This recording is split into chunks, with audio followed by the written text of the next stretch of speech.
Don't you want to know whether or not she ever walked through that gate when you see her standing there? I don't even know what movie that's from. But to see that woman standing there staring at that gate that's closed, the guy just watching her in the scene of that last little ditty there. Hello, gatekeepers. Look at all you wonderful people in here. Thank you for coming in tonight.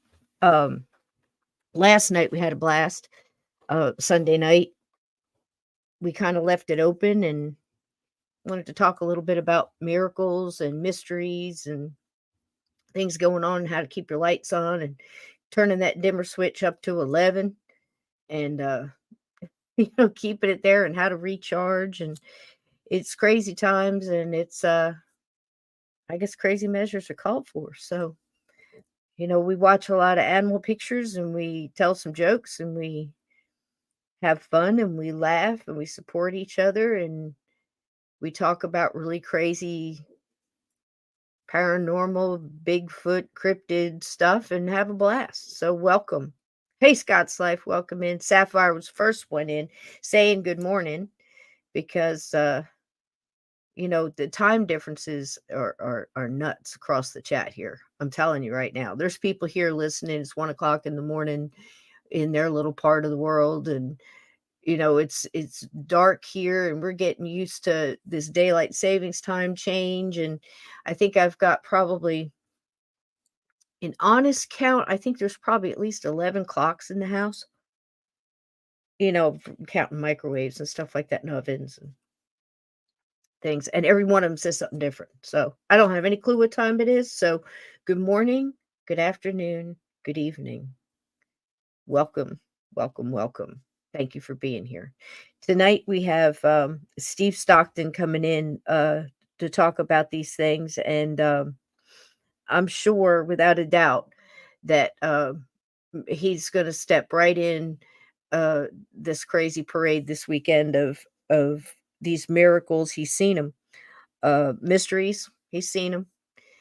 Strange things, he's seen them. So I don't know who else to have better on this show or who I'd rather have on the Monday Madness than this old rattlesnake, Mr. Steve Stockton. Let's bring him in. Hey, buddy. how you doing, Cisco? All right, Chat. sweetie. Hi, everybody. Can you hear me okay? Oh, you sound I've beautiful. been working on my setup here again. Had a hard drive crash last week. I like this. You're kind of like in dark mode. I Yeah. see you got buffalo plaid, but you got that dark, Yep, got the buffalo plaid darkness, on, my and I think it's a friend. meatloaf t-shirt. Meatloaf. Yeah. Like a better hell of a gone when the morning comes. The only CD, here's a bit of trivia.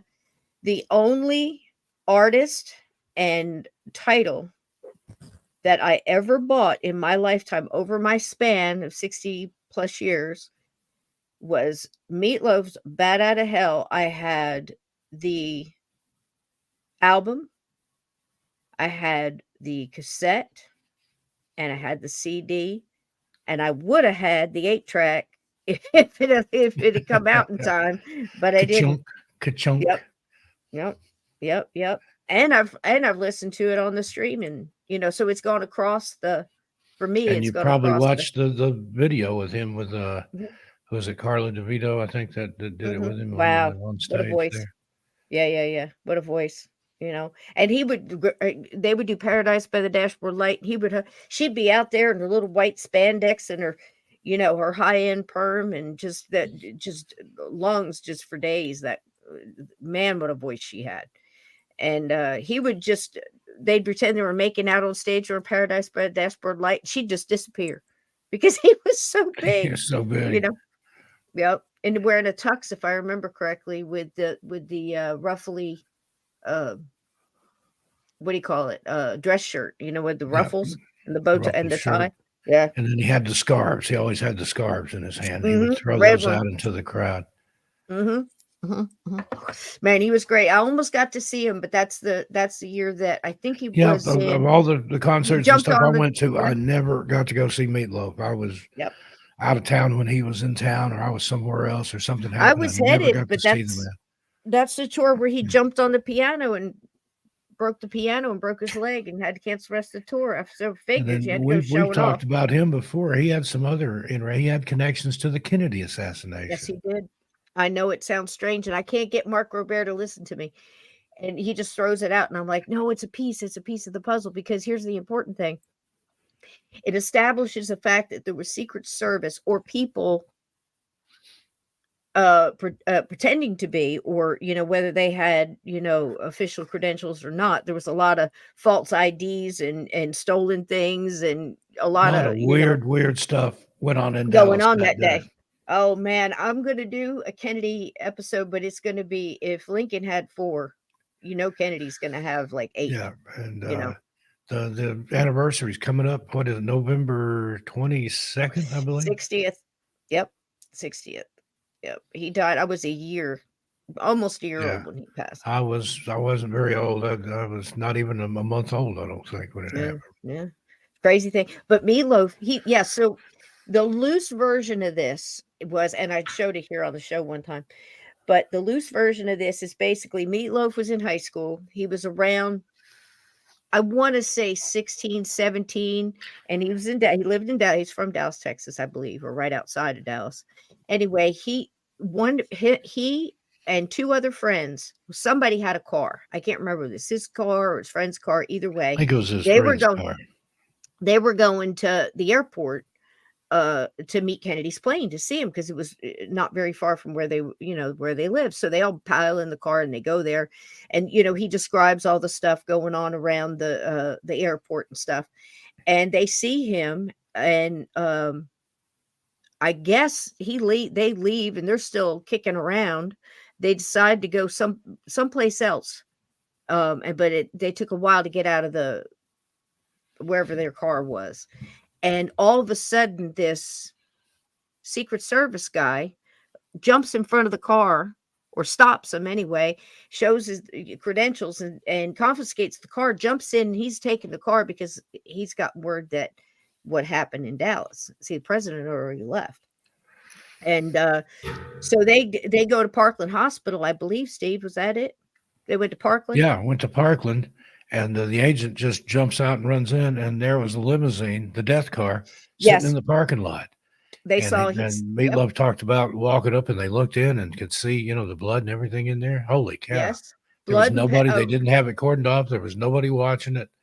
I'm blood and surprised rose people didn't petals. He get said, souvenirs. They may have. Remember Kennedy, or when yeah, Lincoln got shot, people were dipping their handkerchief in different. his blood and stuff Yeah, they as a sure were. memento, a keepsake. Well, it pulled into the back end. It was in the people started to gather, he said, but what I think one of the things that happened, I can't remember if he said he overheard them sending the nurses for buckets of water. I can't remember if he heard that or not, so don't quote me. Yeah, I don't. But I know the Secret Service agent tried to come back and give them $100 bill, and they wouldn't take it. Whoever it was for the gas or And the whatever, the news they cameras were caught nervous him about and it. his friends standing there. Yes, And that's yes. it's not just a tale that he made up. There's visual proof of it. Yep, and he looks like a young Meatloaf, tall, stocky kid, And they were standing there, and he's in that the news report, the newsreel, if you can catch it, but he's definitely always in that one picture where they're all standing in the parking lot. So I tried to tell Mark Robert, and who's a whiz bang on the Kennedy assassination, and rightfully so. I mean, he's probably got the biggest library I've ever heard of on the Kennedy assassination, rare books and the whole thing. First print, because a lot of times they'd print these things and they'd be too close to the truth, and they'd make them take a lot of it out when they did the second printing. So the first print, it could be $600 or more, Yeah, for try to get the truth, because they were always hiding the truth from us. that But happened. I There's a thought it lot was of interesting with the books money, that had with to be changed like that. they were nervous about the $100. Man, that's too much, because I've been Yeah. there. I've gotten, uh, especially when I worked at that thing on the rest stop at 98, coming in between Atlantic City and New York City. People win big in Atlantic City and come and give you a huge tip and make you nervous, man. It's like, yeah, you know what I mean? So, I mean, it depends on how it's done, But that struck me as true. I mean, and there he is in the newsreel, and there he is in the, a couple of famous pictures. And so was Bill Paxton was there at one of the speeches. I can't remember which one. It might have been earlier that day. It might have been um, at the speech there sometime that day or close to it. I can't remember. It was an important speech, but Bill Paxton was on somebody's shoulders. But that's not the point. The point is he's another witness to the fact that there was another person that was supposed to be Secret Service. Secret Service was so messed up that day, guys. I mean, I'm gonna wait and tell you the story, but man, you would not believe the stuff that they got away with, and obviously Well, you in had the on it. Secret They were Service, in you on had it. the Three Tramps, you had the guy with the umbrella, you had who was the woman there that The they kept Babushka looking for? lady. That yeah, they never found her, They eventually, well, according or to some, maybe identified her. according to some, the hard thing about the JFK is like anything else. Once you start tapping on it, it's like you realize the spider web goes way Yeah, out and that's a creates deep other ones rabbit hole and there. another one, and it goes off and it splinters And this way. the Warren Commission, Yep, no, but it's a bunch of horse shit. And well, I could tell you a little bit about the Warren Commission off the top of my head, but Gerald R. Ford, president that was put in um, after Nixon and all that hubbub. There's another one, but anyhow, he admitted that he changed a bullet wound on the autopsy report as the head of the Warren Commission, and he said in under oath that he changed it so the American people could better absorb the facts. I don't know about that. That's what he said. But yeah, he steered the Warren Commission. Yes, Nixon that's what he stepped said. down, handed him the presidency. There you go. And Mhm. one of the biggest proponents against the Warren Commission report was a senator or a House Speaker, I think, House Leader, Yeah, something they up start there, getting Wade murky around that. Boggs. And Yeah, he and another guy, their plane disappeared over Alaska. They never found them. So yeah. So many. I mean, hit there's a list lot was of little things there that just don't yeah. add up. Who was the he's a comedian. He was also in so many cop shows. Mm, wrote the book Hit List, and he only touched on I think like 300 and something or 400 and something or something like that of witnesses around. There was a deaf mute man that saw so much from the his vantage point. There's so much. But Ford did. He moved that daggone wound. On the autopsy report admitted it. He moved the wound on the neck down so it would better work with the one bullet theory. So the American public could So the absorb the magic truth. bullet Yep, that took a right he did turn it. in the air, shattered Connolly's wrist, and Mhm. all kinds of things. Mhm. Mhm. And yeah, it's crazy. It's so crazy, but you think about stuff like that and then Yeah, you Scott's you life there. wonder. Ford used to fall a lot. That was a joke that they made. Mhm. They Mhm. lampooned him on Saturday Night Live. Chevy Chase did. He fell more than any president I know. He fell on the airplane stairs. Well, He fell uh, just he's about to walking. lose his damn title, Steve. Yeah. I think he's about to lose his title. The jury's still out on that one. Yeah, airplanes. Yes, he did, Scott. Absolutely. Oh, so many times. So He many times. fell a lot of different places. Mhm. Mhm. And in Mhm. fact, the White House called called Ring the Saturday bell. Night Live and said, "Cut it out. You're making too much fun of the president." It ain't coming. How you doing? Yeah, I mean, it's crazy, but yeah, the meatloaf thing. I think it's important to another piece of a puzzle. It goes with the big picture, and it shows more Secret Service out and about, and how the movement But of were them, they and even Secret Service? Who knows? Did it's anybody hard. check It's those hard to say. badges? Did they get names? Did they look at It's that ID hard. card? What? It's hard to Anybody can say. There was so flash a many fake wallets. badge. Secret Service. There was wallets went missing, wallets and ID, because some not all the time are those 2 things together, with Secret Service, because you got the separate badge thing, and I don't know who had what, but both those things went missing as well as some of their personal, firearms, when they were at that bar. I mean, they hung over like crazy, you know. Listen, it's a long story, but And then it I only mean, gets who better. owned the You get bar? Jack Where'd they Ruby go? Yeah, assassinating Oswald. It just it's a so much, so octopus much. with 1,000 tentacles. Yep, so much. And then you got good old LBJ and um all of his antics. I mean, he was a piece of work. I'll tell you that right now. You know, it's just it's crazy when you look back and Yep. you try to move past the, wash away the oil slick on the top to try to see down to the truth of these deep, rivers of BS that they fed you in your history, and then you got to try to pick through it, and it's crazy. But that's been going on for a long time. I can remember being in in sixth grade, seventh grade, and history books. They're talking about Native Americans or whatever they were calling them back then, Indians, whatever. You know, it's hard to say. Depends on the curriculum you had. And I'm reading it and I'm going, well, none of this shit's true. What else is lie? You know, Where'd they get that? exactly. And then my kids too. Same thing, both of them. Oh, what was it that Churchill said that the victors write history? And that's true. Yep. And Yep. dead men tell no tales. Yep. And, three men can keep a secret if two of them are dead. Yep. All that good stuff. There's so much truth to a lot of these things, Steve. Hey, So Callie Snyder, how you I doing? And told everybody these else in the kind chat. people, hey, Caillou, hey, D-Rock, I'm glad you made it in Yoda Girl.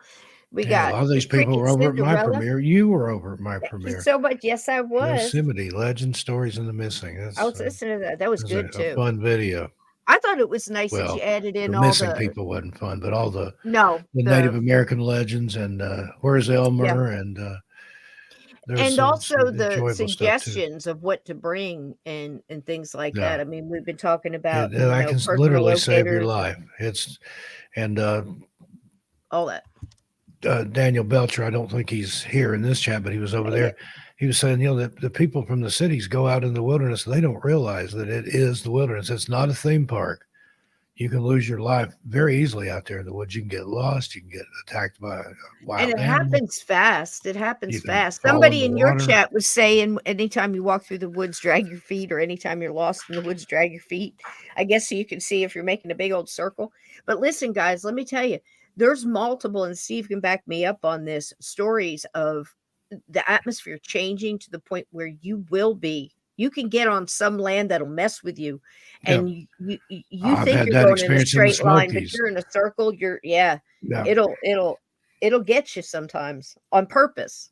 There's Now Catheta what's Cat doing that? Gray, the pride of Hey, Rogersville. How you Kathita. doing, How you Catheta? doing? How you doing, sweetie? So, I mean, it's crazy, but that's one of the things like we're talking about tonight. It's those mystical things, it's those magical things, the mysteries and miracles. And, you know, uh, I was trying to pinpoint it last night, and I was saying that, the whole point of this show most of the time is, learning about abilities and being a light worker or whatever. That's such a broad brush, but people that are trying to rise above the darkness, basically keep your lights on, and however you decide to do that, there's so many different Decalcify ways. that pineal gland so you Yeah, can open that third eye back up. right. So it's all these tips and things, and trying to focus on little things that remind us of how much beauty there really is out there, and how much energy of positive energy. And I think miracles happen every day. It just depends on what your definition of a miracle is, because Wasn't to it me, Einstein? I think it was attributed to him, whether he actually said or not. He said, some people never see miracles, other people see them every day. And that's true. That's true. It's all about I love perspective. that. I love that. Yeah, it is. It is your vantage point, your perspective.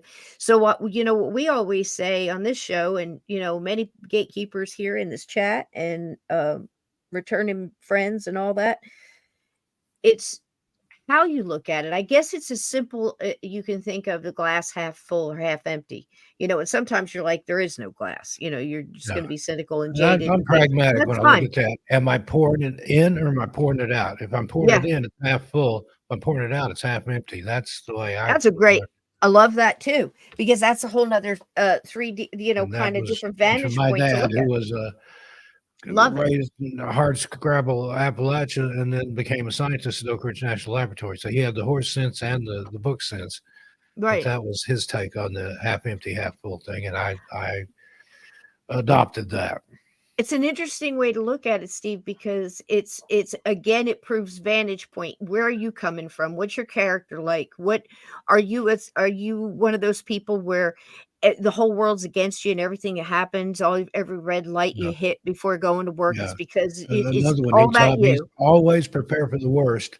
Yep. That Hope for way, the best. you'll be pleasantly surprised. Maybe if you Hmm. always hope for the best, then you're going to be continually disappointed. And I found that to be true Yeah. in most Yeah. things in life. And Those are lower your words to live by. expectations.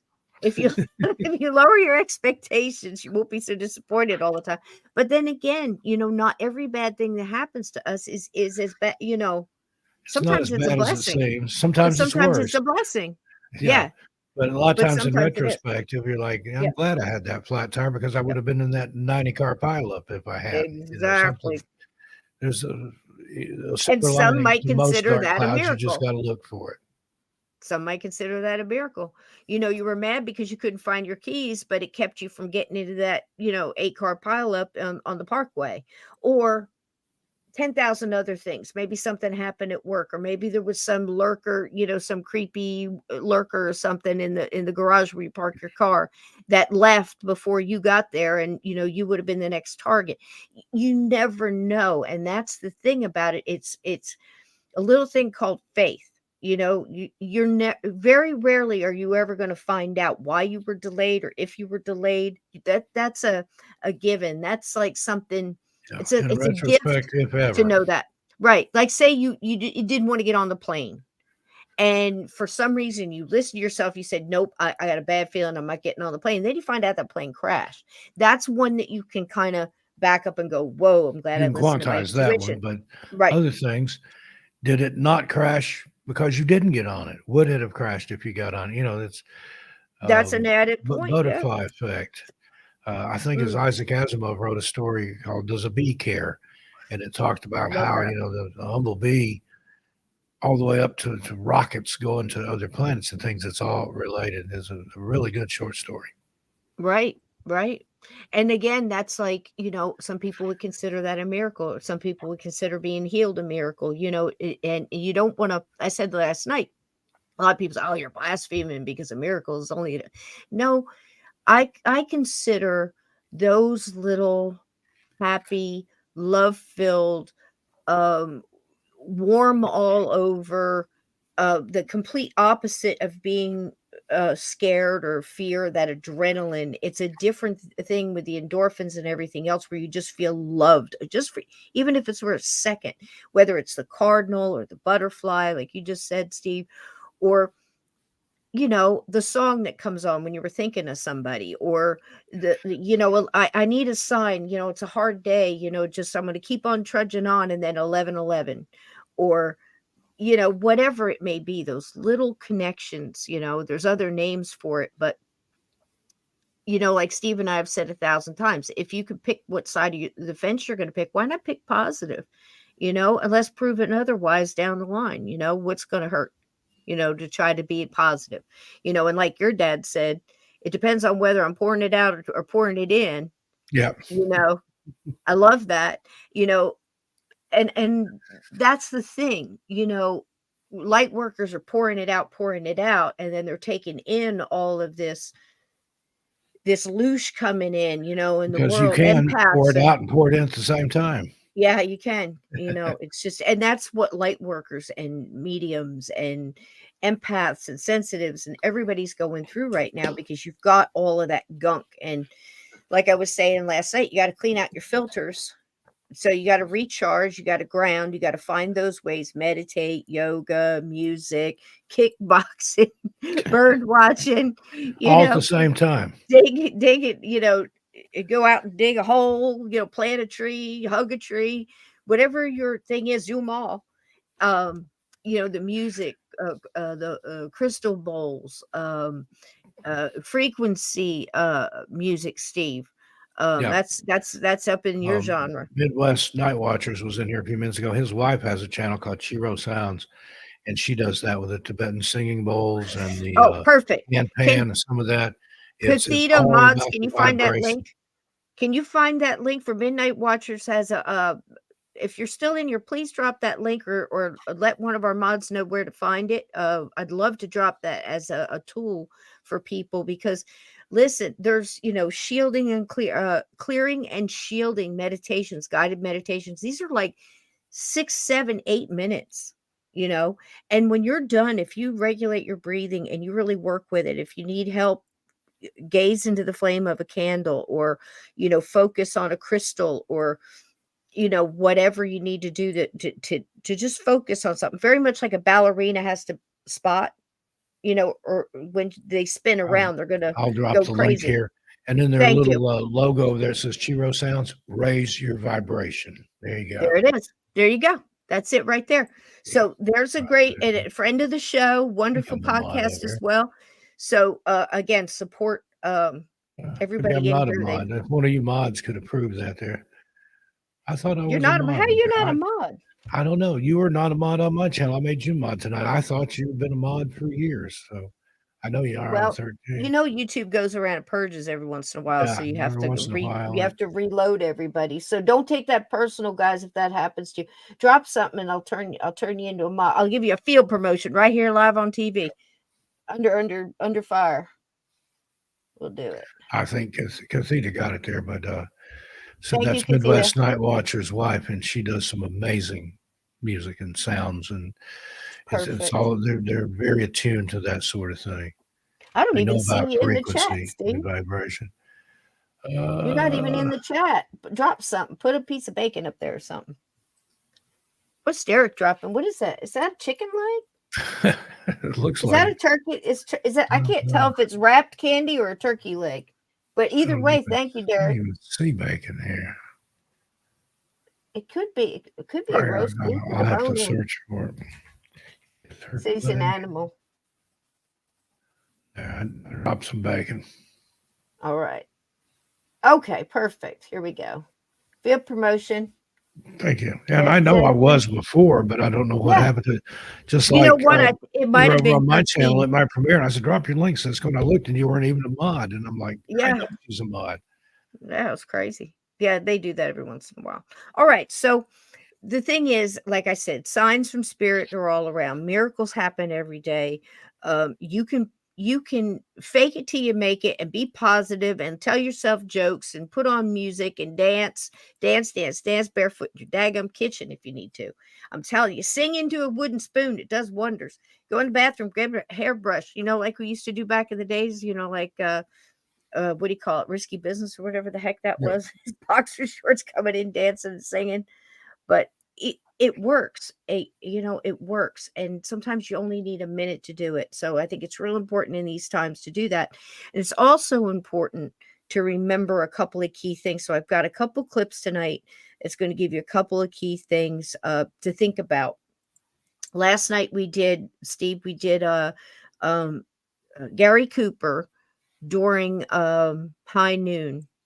That was such a big classic, right? And they Yeah. talked a little bit about some of the quirky things that happened during the movie.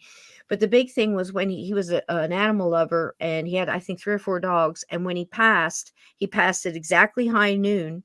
And the dogs were outside of the house and he was in his home. And there's multiple witnesses that all the dogs howled at the exact time of And his an death. interesting thing about that scene where the clock is ticking, Mm, they went back and edited that. That wasn't originally the way it was at all. And that made the movie right there. That made that yeah. scene anyway. Yeah, yeah. Well, I think they said something last night about the director kind of had a crush on what's her name, and he was so focused on her that they lost the thing. Had to make up a song that described what was happening in the movie because nobody knew what the hell was going on. It's kind of crazy, but the main point was that the animals knew being outside of the home, not even right there and picking up all the feelings from everybody. They were outside and they still knew exactly when he passed. And so that's a big reminder of, if you're having doubts, you're having a bad day or whatever, look around at the animals. They know they've got it under control. They're chill, you know, um, and they know so much. They're so connected into the supernatural, natural world that they're definitely, I believe, um, just it's so hard to talk yourself out of that one. Here's an animal that knows something that human beings aren't picking up, or we forgot how to pick up, or we're so busy in our day that we're just overriding it with other emotions, where animals are just connected. I think that's so cool. So there's a couple things like that. One major one I showed last night. So if you saw it last night, you're going to see it again. But here's the reason: because we are so bombarded on the radio, driving in the cars, on the phones, on your social media, on television, people talking in the grocery store, wherever at work. You're so bombarded with all this negativity that we forget the beauty that's all around us. So that's why I showed all that stuff in the beginning at the intro. So much beauty out there. Don't let them convince you that that doesn't exist, because as a light worker, you need to stay connected into it. And this is happening. These kind of things are happening every day. This is a recent video loaded up to, I don't know, Instagram something. But the family happened to catch this. And last night I used it as a little tool to say, please don't tell me that the universe did not set this up. And what I mean by universe is spirit guides, whatever, ethereal beings, whatever. You insert your word here. And then have these people load it up. And then once it's out there, then can use it for things like this. I dare you not to smile.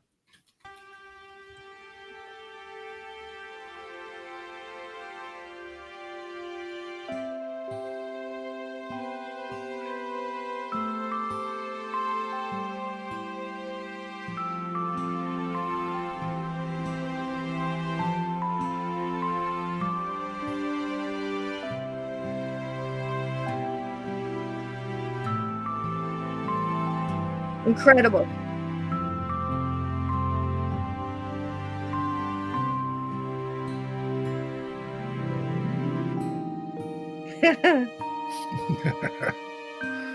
Isn't that the most precious thing? The world's gone crazy. These two got a moment of peace. Look at that.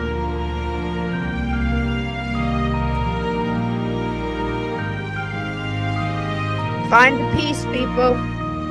Release the doves. Release the doves.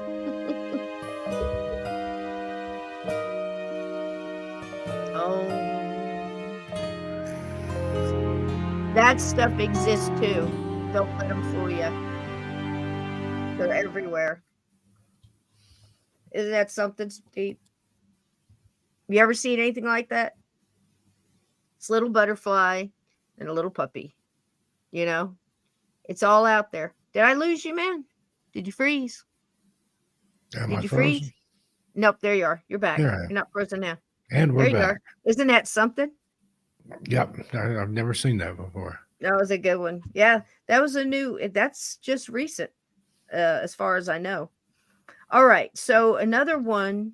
Last night, like I said, we did the high noon, and I think the next one, yeah. So this next clip, first of all, I'm going to give you just a minute to show you how long a minute is, because we've all heard that thing about, I don't have a minute. I just need a minute. Give me a minute. And we don't stop long enough to give ourselves a minute. So I'm going to show you how long a minute is. And I'm going to show you just looking at something visually pleasing, calm and zen can really make all the difference in the world. And then we're going to look at,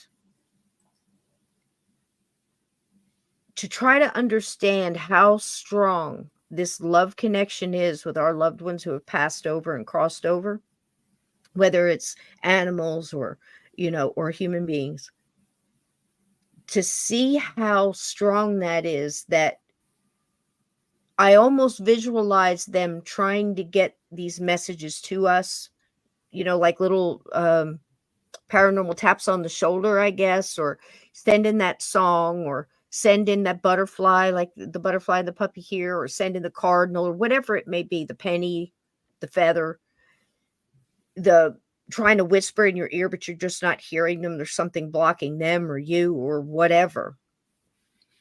And I don't want to say they wait around for an opportunity, but sometimes I think it almost seems like that. They definitely have to hold back until they get that opportunity. Now, what happens and how they know that, I don't know. Because it almost seems that when that opportunity comes, that's when they really jump in. It's happened to me. I've been that person that gets that message and has to give it. But I think it happens a lot too when you have a channeler who's open, whether they do it all the time or whether they do it as a business or whatever. People are a little easier to channel, just like my stories about people being lined up in a bar and there's a ghost in there and he's a jumper and he wants to jump in to taste the beer or jump in to get into a bar fight or cause a little mischief. And they can't get into everybody, but it pushes and hits that fifth or sixth one or whatever, and all of a sudden, right in. And before you know it, that person changes and they've jumped in for like a quick possession. Can't really call it anything else. Like I said, Yeah. I call it a jumper, right? So it's the same the other way where a spirit is trying to get through to a message. Well, now a channeler that's open, they can jump in real quick and give a message. And that's what happens to this young man. So I want you to take a look at how pretty this is and just look and imagine this is a minute. So you can't tell me at a red light, instead of being mad at the guy who just cut you off or trying to get to work or hurrying and you're panicked because you want to stop here, you want to stop a minute and give it to yourself. Breathe in, breathe out, just a couple of times. It makes all the difference in the world, and it gives you that tap the brakes, and then you can start again, even if you have to do it a bunch of times during the day. Would you like to be there right now, Steve? Yeah, that looks fabulous. Very nice.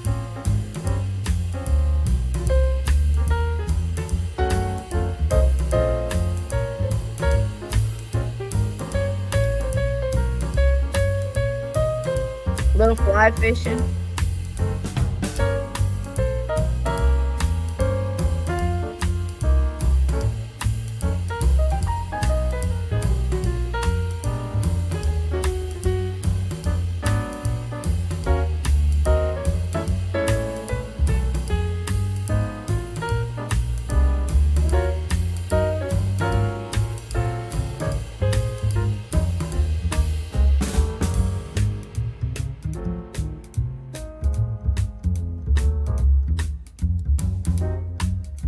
It's that bass, man.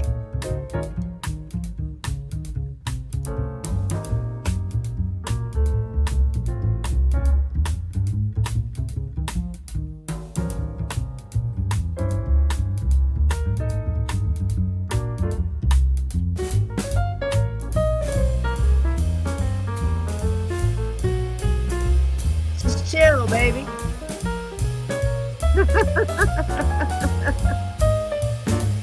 Miracles and mysteries. Here we go. This is from The Extraordinary, that wonderful TV series in Australia, played from 1993 to 1997 with the wonderful Warwick Moss. And the first one here we saw last night. So I'm going to skip through that real quick. This was the one with High Noon.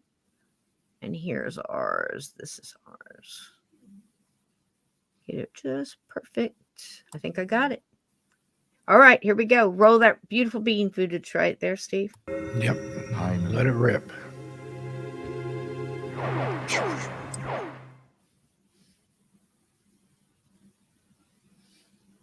Now imagine being this young man. May invade our sleep for a time. Nightmares follow tragedy and emotional trauma until the wounds heal and gradually fade so that we can get on with the rest of our lives. When bad memories recur, we try to shut them out, and often we can. But then comes a day when all the willpower in the world cannot stop the nightmare coming back. It came back to Colin Brooks one afternoon while he was walking on a lonely beach in far north Queensland.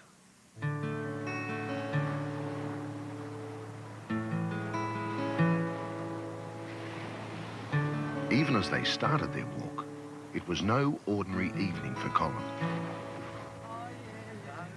Despite an outwardly happy appearance, he was heavy with thought about a family tragedy 6 years earlier, an event he would not share with his girlfriend.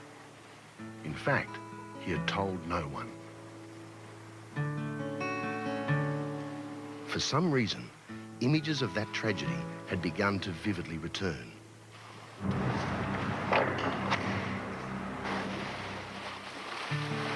It hadn't been this bad for a long time. Colin was used to keeping the pain and guilt to himself.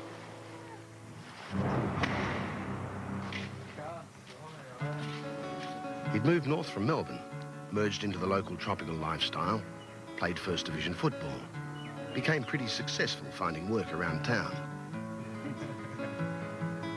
Life seemed to be getting back on track. Time was making amends for the tragedy. But all that day, those images had somehow come back.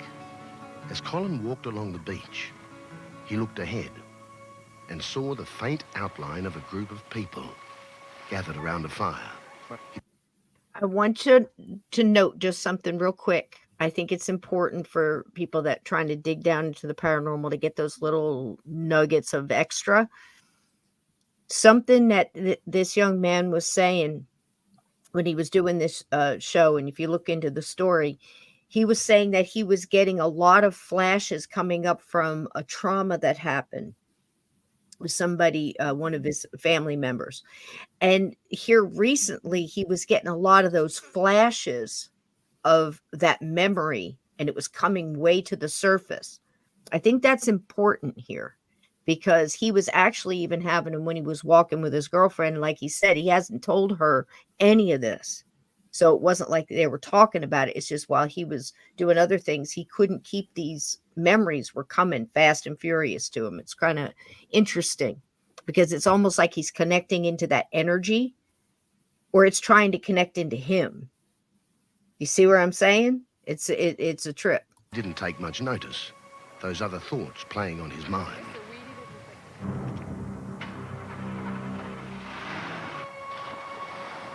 Yet Colin had learnt to cover his pain well. He seemed as happy-go-lucky as anyone his age should be. As they drew closer, Colin began to realise there was something unusual about the people on the beach. They sat in absolute silence. The only sound was the crackle of the fire against the rumble of the surf. He'd never seen any of them before, but that was not unusual in the tourist heart of Queensland. In darkness, those distant images grew clearer in Colin's mind.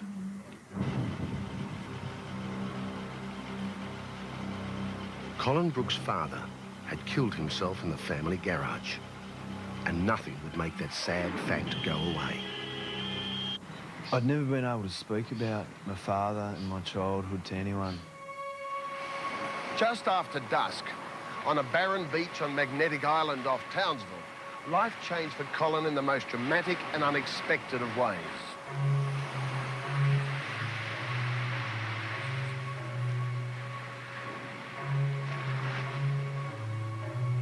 As they approached the group, sitting in a circle on the beach, Colin was to get his first real hint of something strange. Hello, Colin. We've been expecting you.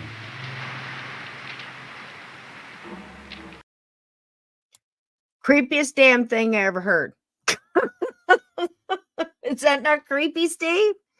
Here he walks up on this group of people. Yep. They're not Sorry, I had talking. my mic muted. It's okay. They're not saying anything. And he walks up to a group of strangers and they say this. Now, I think this is even more than what they're trying to say happened. And I have no problem believing this because, like I said, I looked into this story. It's incredible. And they're all just sitting there like they were waiting for him. So are these like angels, Steve? Are they spirit guides? Is it a manifestation of just, or are they like somehow, I don't want to Or say, government under agents. hypnotic? Yeah, it or- could be anything. They're under some But kind of it is paranormal strange and anomalous. and hypnosis or something. You know what I mean? It's wild, like paranormal a mind, a Vulcan mind meld. That's what it is. It's something like that. I don't know. It's wild. It's a trip. Great story. Colin had never met these people, yet they knew his name, seemed to be waiting specifically for him. All of a sudden it spoke to me. It spoke to me in a way that I couldn't describe. It's just things that it knew me, or she knew me very well. Always remember, son, to take responsibility for your own life. He didn't know it then, but Colin was about to hear the most intimate thoughts and words of his late father through the mouth of one of the women in the circle. Your mother and I may have grown apart over the years, but I've always loved her too. The voice changed. The face changed.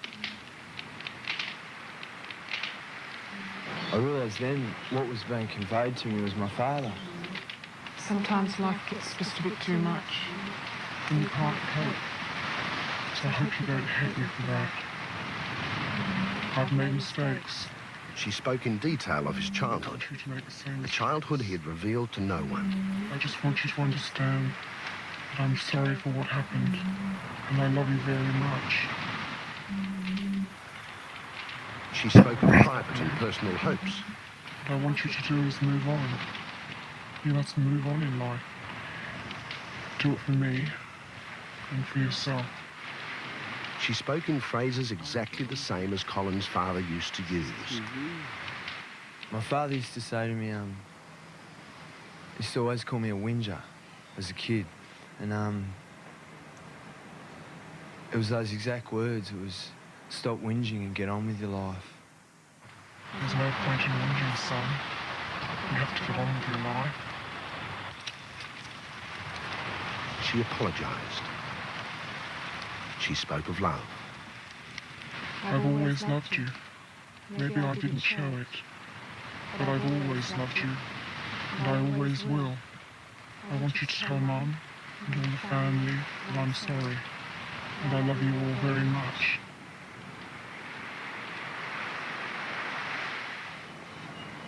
It got into parts of my life that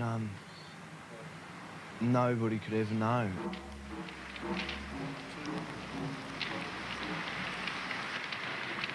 Channeling. Spirits in a past life using spirits in this life as a conduit to make peace with loved ones. Possible? It's now up to you to look after Mother and family. Was Colin's father making contact 6 years after his death? I expressed love for my mother, and the rest of my family, and it especially wanted me to convey to them that things were all right, and things were better this way. Soon after, Colin left Magnetic Island. He never saw those people again. He doesn't know who they were, where they came from, or how his path came to cross theirs. For me, I'm a skeptic, and I've never ever seen anything so real. You may not speak to me again, but I'll always be there for you. The only witness to Colin's story was the girl who was with him that night, a local girl. He's long since forgotten about her, but the events of that night are as vivid as if they were yesterday.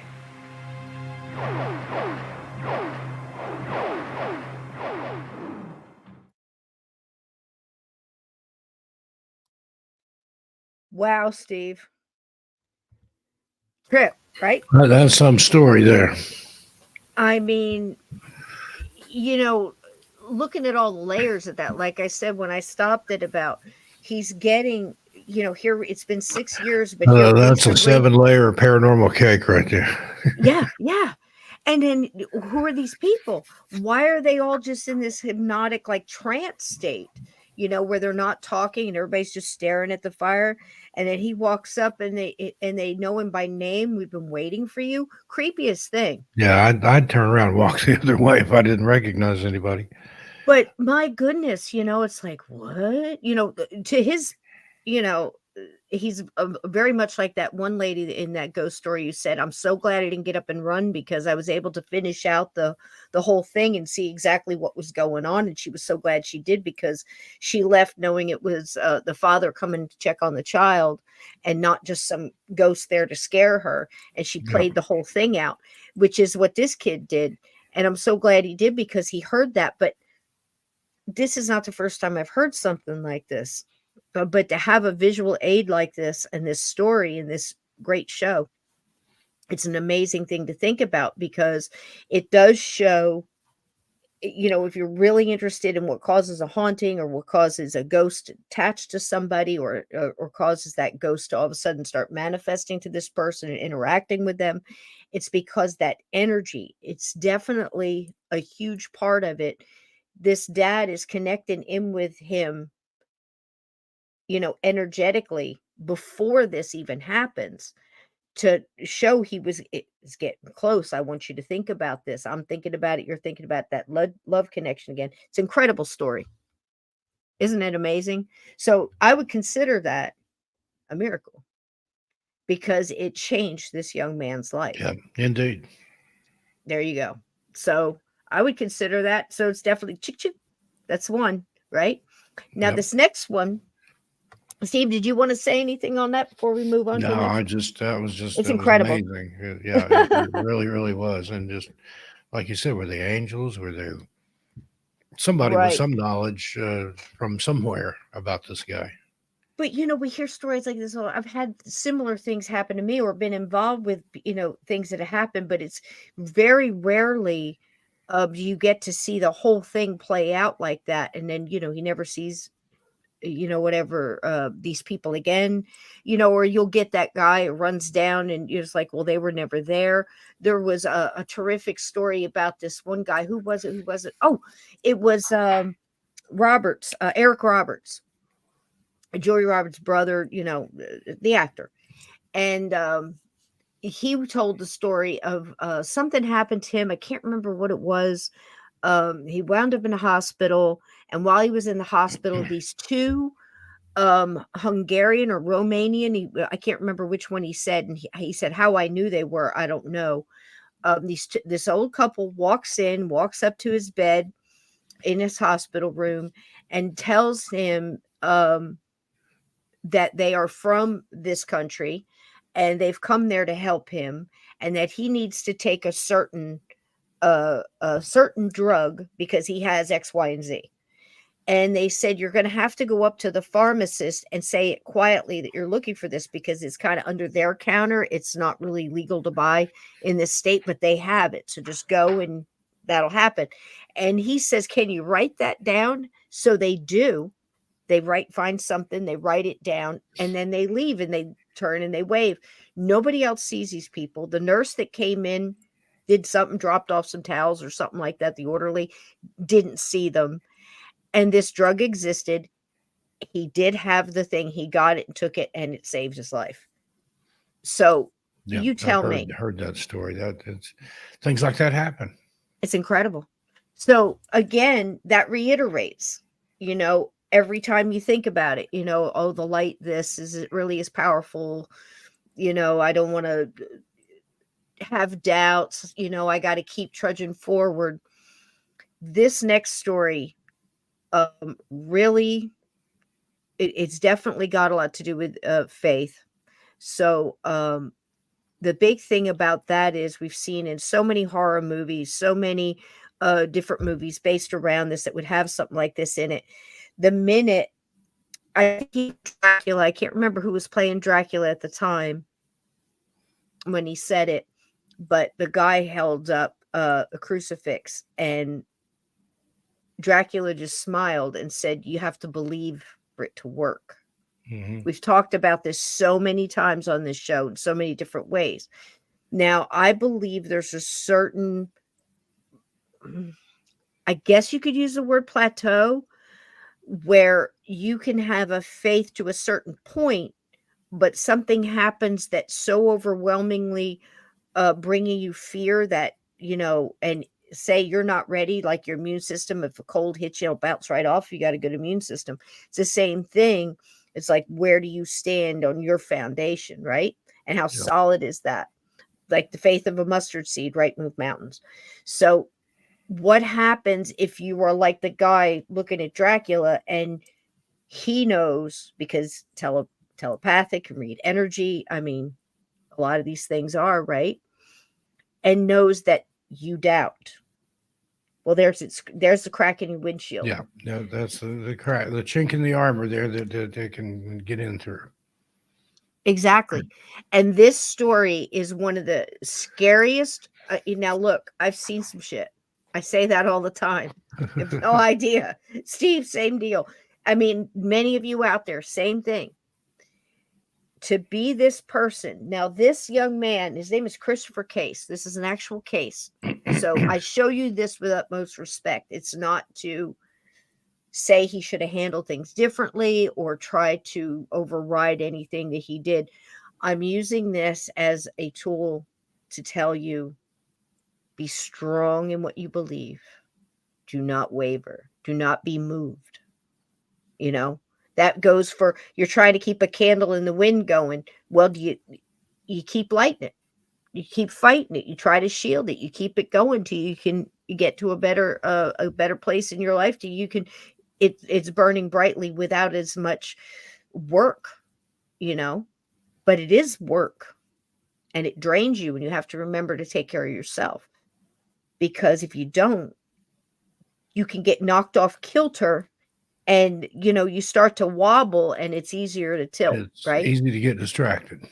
There you go, Steve. Thank you. So this young man, I want you to remember this story, and it'll be easy, and I'll tell you why. Every time you get in an elevator and you hear an elevator music of like a Yeah. Beatles White Album or something, and you're hearing this, or you're walking in a store and you hear that music on a loop, it's because of this guy. Christopher Case helped invent music. And this is his story. And it's basically, like I said, don't give fear strength. It's going to be what it's going to be. Light beats dark. You know it. So don't let anything make you doubt it. Because like Steve said, that's how it gets in. Here we go. I love this leaf. Yeah. It's just, something about the fall leaves, it's Yeah. amazing. To be as ordered as his neat apartment in Seattle, Washington. But he met a woman on a business trip to San Francisco. A woman who delved into the supernatural. It's some scary A shit. woman who called herself a witch. And she did scare Christopher Case to death. Springs back memories.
Years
in the summer of 1991 that ended in such tragedy.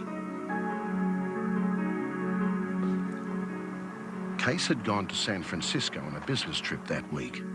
A male business friend, he told Sammy, had introduced him to a woman who was importing rare music from Egypt.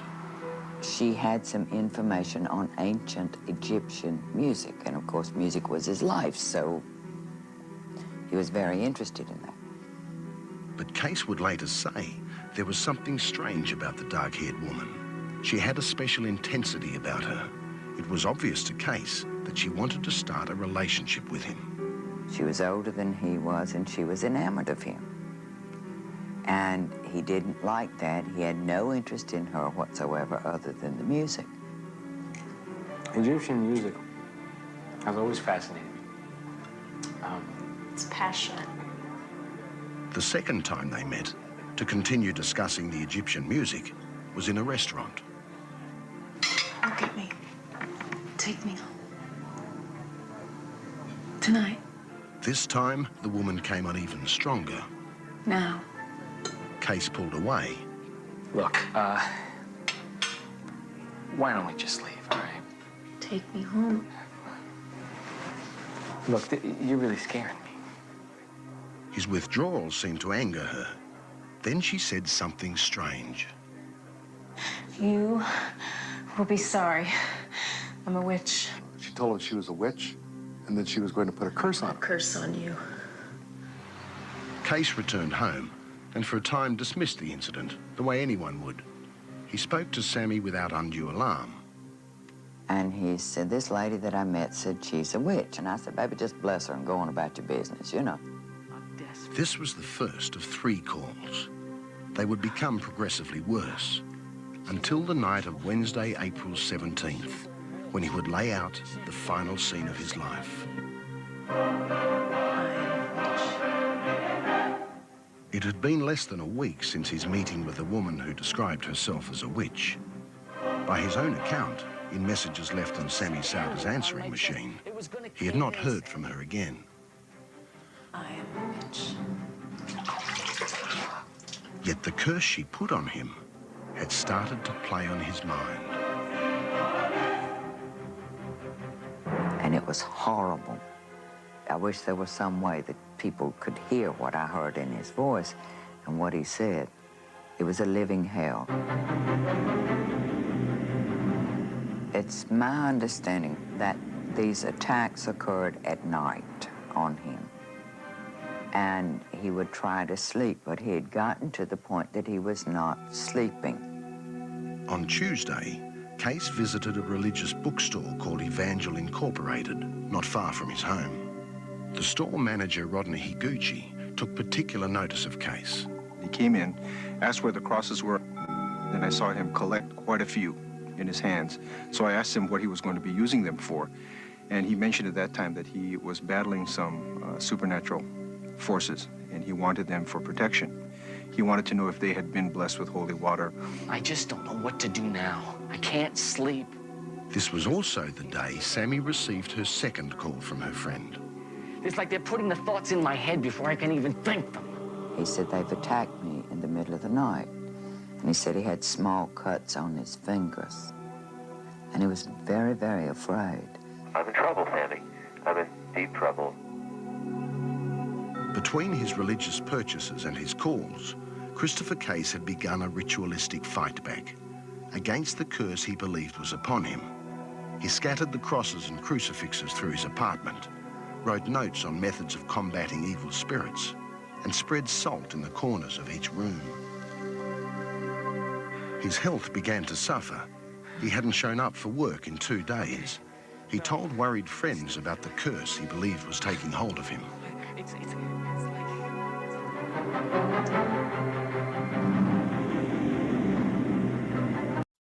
Yet, as you notice, nobody did anything.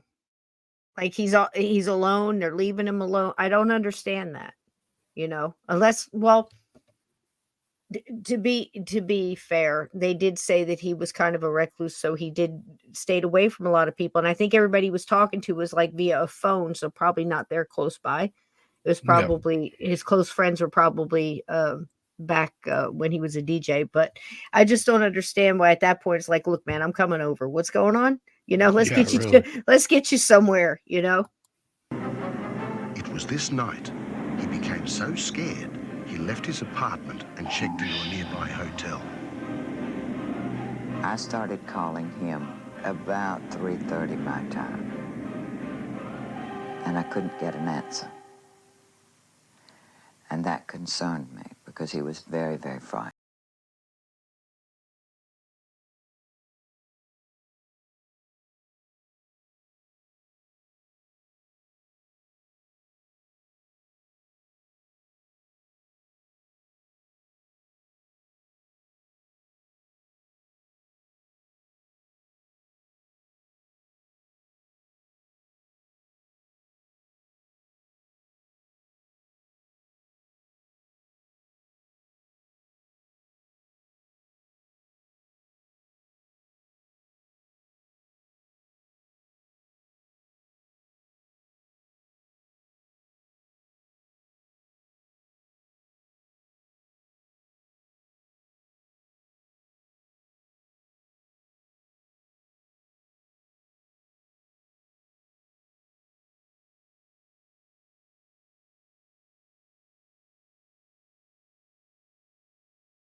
Case had not answered his phone all day.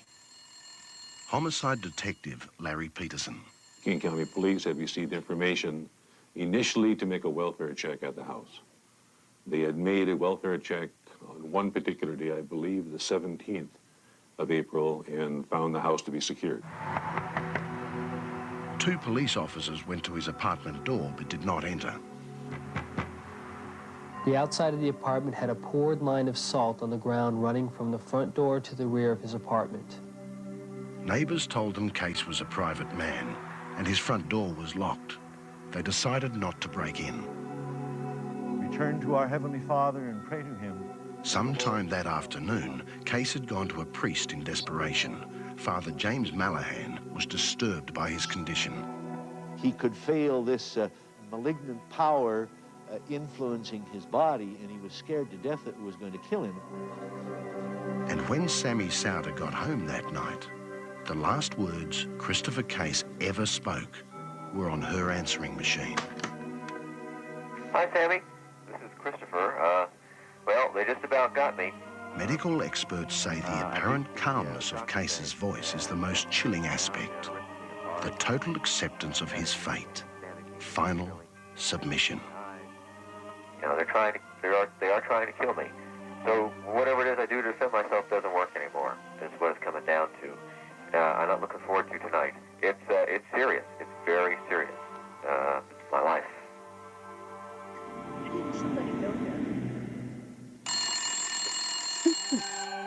All the next day, the 18th of April, Case's phone rang and rang. Sammy's phone calls went unanswered. After receiving a call from dispatch, I made a welfare check on Case. The police arrived to check on Christopher Case at 3:38 Thursday afternoon. The apartment was a mess.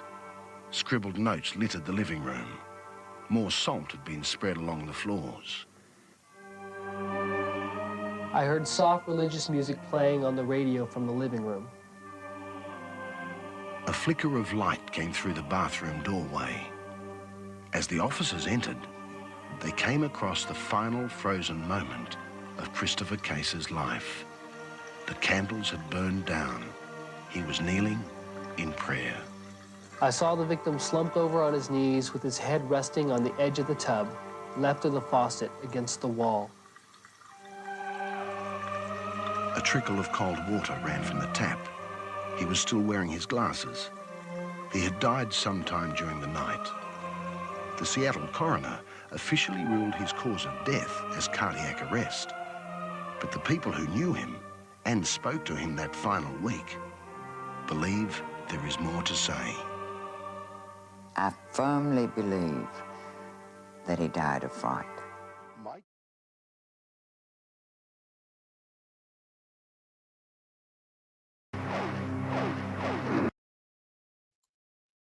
Man, oh man. I don't know what to say. Hey, Travis, welcome in, sweetie. Again, Steve, I mean, Yeah, that's again, it only has the power over you that you give it. And I guess if you give it that much power, there you go. yep. And a lot of people in the chat are talking about tenfold come back to you, the karma and everything else. There's depending on what you believe, there's also that where if they tell you about it first and you allow it to happen, that takes their karma away. It doesn't matter. And we don't believe that. It's what some of them do believe. But it usually does, if you put out good, I think it's kind of universal, which is again odd through multiple different cultures and over continents, that if you do something good, it comes back to you threefold. If you do something bad, it comes back to you tenfold. Yep. So there you go. And I think the general rule on curses, no matter where they're coming from, Steve, is you usually have to get like Thinner. If anybody remembers the movie Thinner, Yeah. where he touches Stephen his King nose. book. Oh, you know what? That was not a bad. That's one of the top 5 adaptations. From book to movie. It was very true to the book. For me, yeah. That one in Shawshank Redemption and Stand By Me, and those both came from short stories, but still, Pet Cemetery, the first one wasn't so bad either. But so anyway. This is just, it's a trip. Most of the time they'll say that you have to have the person, or at least someone who understands from that culture of the person who put the curse on, to get it off. Others say that you have to believe in the curse to have it work. There's a lot of different theories out there. Hey, Aunt Edna, how you feeling, darling? I hope this finds you just Aunt Edna, smiling hope and you're feeling doing better. I hope she's feeling better every day. But we know she's a tough cookie. Bless her heart. But even tough cookies, man, I'm telling you what, you got to take it easy sometimes. Take care of yourself. She's like a lot of us in here. We're so used to taking care of everybody else. When we go down, it's the hardest thing, But you got to eat the good cookie, Aunt Edna. Take care of you. But so what you say on this, Aunt Edna? Get what you give. Yep, there it is. Yep. Leave to Aunt Edna to put it out there and just tell it like it is. Yep. You get what you get. It's going to come back at you. So, I mean, again, we're talking about mysteries and miracle. Well, that's a little bit of both. Not so much the miracle end, but it's energy and manipulation of energy, psychological warfare, so many different things. But again, it doesn't matter how chaotic and crazy things are. I've watched a lot of things this week that had to do with just that, doesn't matter. Love beats all. Love trumps all. Light beats all. Yep. Done. And that's the way it is. And I think things look a little less grim when you can look towards that. Even if you're going through a lot right now and you think, oh my gosh, why this? On top of this. Okay, wait a minute. Let me sort it. Do what I can with what I can. Let the other stuff go. Be aware. Let it go. Can I do something about this right now? No, I can't. If you can, go for it. If you can change things. We talked about that last night, Steve. Little things in your neighborhood, little things with your family, with your friends, with whatever. Yep. Acts of kindness, random acts of kindness always feels good. Get those, those jolts of light, those recharges where you can. It never stops working, Steve. It works every time. You always feel better, even if it's something simple like holding the door for somebody coming out of a convenience store and they say thank you, have a nice day. You're never even going to see this person probably again in your life, and for a second you both felt good. Just little just that one little act of kindness. Amazing. But it's true. This one, as an unfortunate as it is that this young person passed, it's kind of like I just said, you're kind of looking for the, not so much the silver lining in the cloud, but there's always something retroactive. When something bad happens, there's good people that go in and do things, and usually it's, it multiplies. If there's a tragedy or building burns or car accidents, things like that, heroes pop up. People do and it's, again, a burst of light in the darkness, right? And in other times and I think it happens a lot with cracking a mystery, whether it's Sherlock Holmes or a detective or, some of these old radio shows, Johnny Dollar, Shadow Knows, any of those sleuth kind of things. Yeah. When people get together to solve a crime, heard one the other day. This is amazing, on the Wonderful Unsolved Mysteries podcast, which they stopped running. They're out of their minds. It was one of the best ones, best produced. It was so good. And the audio and everything, the interviews was incredible. But anyhow, they told a story, and this guy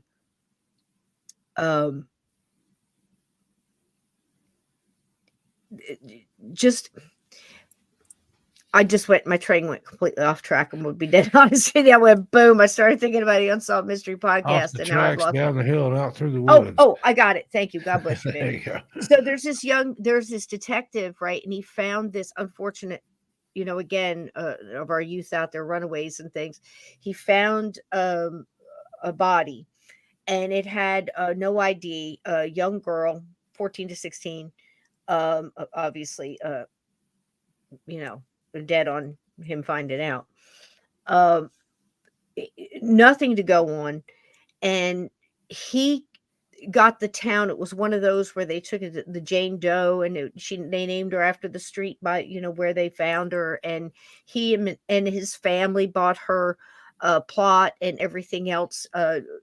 Just tried everything, evidence, searching. He never gave up. Decades. This guy never gave up, never stopped talking about it, never stopped searching to try to identify this young lady. Went to way beyond 40 years almost. He's in the hospital, and he's fighting for his own life, still coherent. A new detective picks up the cold case. They solve it and comes back and tells this man, we got her name. We got her name. She had been in a halfway house for runaways and fosters, and they went on a carnival trip, at a field trip, I guess, and she took off and went to the nearest diner, got a ride, and before you know it, and that couple wound up killing her a couple of towns away in a real seedy little motel, and dumped her. And he got to find out all of the details, and he was so grateful that he was able to give a name. And he made his wife promise to put her name on a tombstone. It was deep. We forget how many good people are out there really trying for strangers, and this is one of them. And I think you're gonna, at the end of this, you're gonna go, that was a miracle. They were able to do that. We'll see what you think. This was a quick one.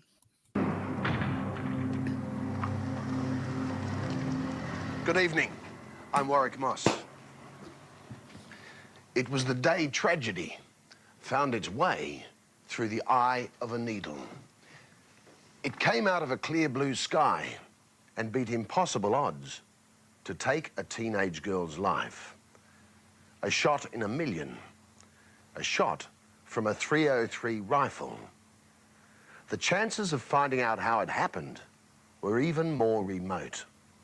It could have been fired by almost anyone in the city of New York. Raphael Abramovitz has the story. Manhattan's 8 million people with their 8 million stories fill the streets under a bright sun at 8:40 on the morning of July 8th. Of all the stories unfolding in the naked city this morning, none would be more stark or more unlikely than the story of Nancy McEwen. Nancy was just 17. She was driving along the Shore Parkway in Brooklyn, a few miles southeast of the city. The radio played 60s music. The wind played with her hair. She was on vacation, relaxed, enjoying her new Camaro sports car, heading towards her dad's construction firm, where she was working for the summer. The sun glanced off Sheepshead Bay, and the traffic was moving about 45 miles an hour. In the car behind Nancy's, a plainclothes detective was watching her. Then something strange began to happen. Through his windscreen, he noticed Nancy's car begin to veer to the right. Her indicator wasn't on, but the movement was gradual, and he presumed she was changing lanes. But her drift continued, first across one lane of the 3 lanes heading towards Manhattan, then another and another. Something was definitely wrong. In the next moment, Nancy's new Camaro went right off the parkway, swiping then plunging into the thick roadside bushes, crunching to a violent stop, a sudden surreal silence. As traffic screeched around the scene and clogged the parkway, Nancy was found slumped over, her hands in her lap. The detective and witnesses who gathered round knew it was over. A beautiful teenager dead in such an unexplained manner. It really saddened the neighborhood very much because here was a girl getting ready to go to college and she was here on one day and she wasn't here the next day. Her driver's license recorded her name and age, but there was no clue to what had happened to cause the crash. No personal papers indicated epileptic history or diabetic seizures. Her body was not marked. In the next hour, the mystery would be put in the hands of Brooklyn's most famous detective, tough, cigar-smoking Albert Seidman. She had beautiful long blonde hair which covered her neck and the side of her face and the side of her head. And it was assumed that some mysterious ailment had caused her demise. Seidman, now retired, was then a thick, silver-haired cop as feared and respected as any lawman in New York. He would later author a book on his life called simply Chief. Chief Seidman didn't like bad guys and he didn't like mysteries. But he You was gotta about love to that. take on the most baffling death in Brooklyn. That book cover. Fabulous. It was not until doctors tried vainly to revive her at Coney Island Hospital an hour later that the unexpected cause of death was discovered. A small, bloodless puncture wound hidden by her long hair behind her left ear. Where do you hear this? Nancy McEwen had been shot. We had no clues whatsoever. Someone gets murdered, killed, if you will, under such unique and mysterious circumstances. It was my job to find out what happened. Who would want to kill a girl that age, prime of her life? Who would have the motive to kill her? Who was angry enough at her to kill her? No car had been driving next to her. She was traveling at 45 miles per hour, yet somehow she had been shot dead through her car window by a bullet from nowhere. Seidman quickly established that this was not a case of murder. I was 100% certain that there was nobody traveling along parallel with this girl's car and took a shot at her while they were moving along at the same speed. So we ruled out the possibility of a deliberate shooting. This had to be a random thing. The only window open in Nancy's Camaro was the rear driver's side. The angle of the wound meant it came from somewhere behind her car, passed through the open window and entered behind her ear as she traveled Shore Parkway. No hitman was that good. I needed a greater overall picture. So I ordered the police helicopter to come down to the scene, and I went up and I surveyed the entire area above the parkway and out towards the beach and across the water. Tests showed the bullet came from a .303 Enfield rifle. It could have been fired by any of the 2.5 million people living in that section of Brooklyn. Seaman knew it had to have come from the beach, the marshes, or even from out at sea. While 20 officers complained that he was wasting his time, Seidman assembled a weekend search party. Somewhere out there, someone owned the .303 rifle and had fired it at 8:40 the morning of Friday, July 8th. One of Seidman's men pleaded, "But Chief, where do we start?" Seidman looked at a map of South Brooklyn and said, Well, I'll tell you where you start. I put my finger on the map and I said, start on this particular street. And the 1,000,000-to-1 odds that took Nancy McEwen's life were about to repeat themselves, this time to solve the mystery of her death. 20 police officers glumly approached their search, and just as tragedy had threaded the eye of the needle to claim Nancy McEwen, it was about to find a needle in the haystack, the gun that fired the bullet. Seidman had his search crew scour the beach and the marshes along Sheepshead Bay looking for the shell casings. Others he sent into the thousands of rows of Brooklyn brownstones and tenements to knock on doors, one at a time. And then it happened. The third door knock by police was on Knapp Street, east of the Shore Parkway, a mobile gas station. In the office was the owner, Theodore DeLisi. And on only this third door knock in an area with millions of doors, the police asked DeLisi if he owned an Enfield British-made .303 rifle. DeLisi put his hand to his forehead, gasped, and told a story as incredibly simple as it was tragic. It was just like a 1 in a million chance that you were going to be successful. 1 in a trillion. At 8:40 on the morning of July 8th, DeLisi had been traveling on Sheepshead Bay in his boat to fish for bluefish in the open sea.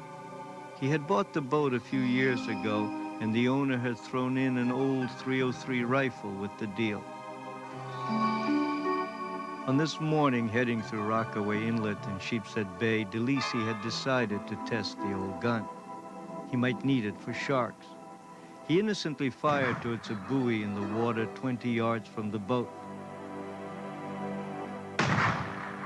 Then he fired at a floating can. He missed. But the bullet he fired into the water took on a course of its own. At the angle it hit, Seidman deduced, the bullet had ricocheted off the water as surely as if it had skimmed off a steel plate. From that instant, even as Nancy McEwen was heading towards her father's construction firm on the Shore Parkway, the bullet had her name on it. Even as the plainclothes detective followed her, watching her hair blowing in the wind, the bullet was flying across Sheepshead Bay about 4 feet above the surface.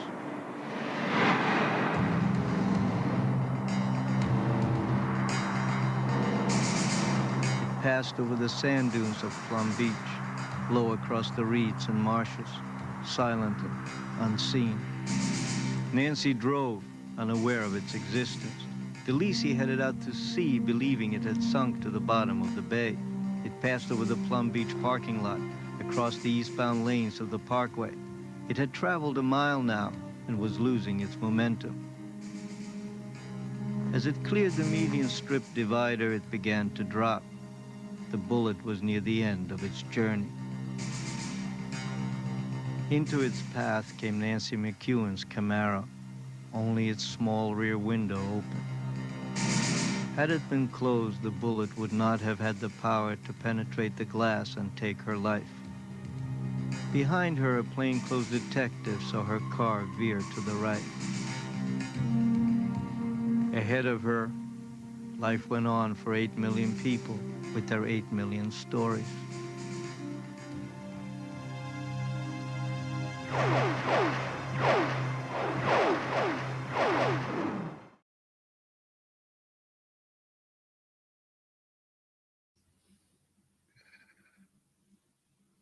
Oh, there we go. There you go. Well, How about that? It was just her time. I mean, that's about all you can say.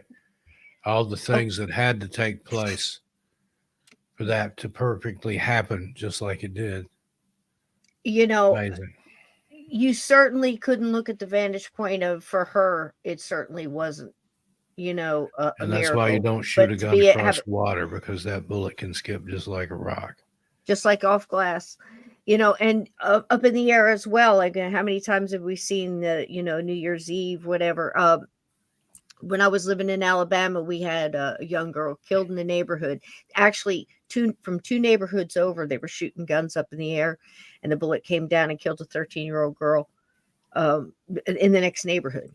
I mean, it's just, and they found it out so quickly too.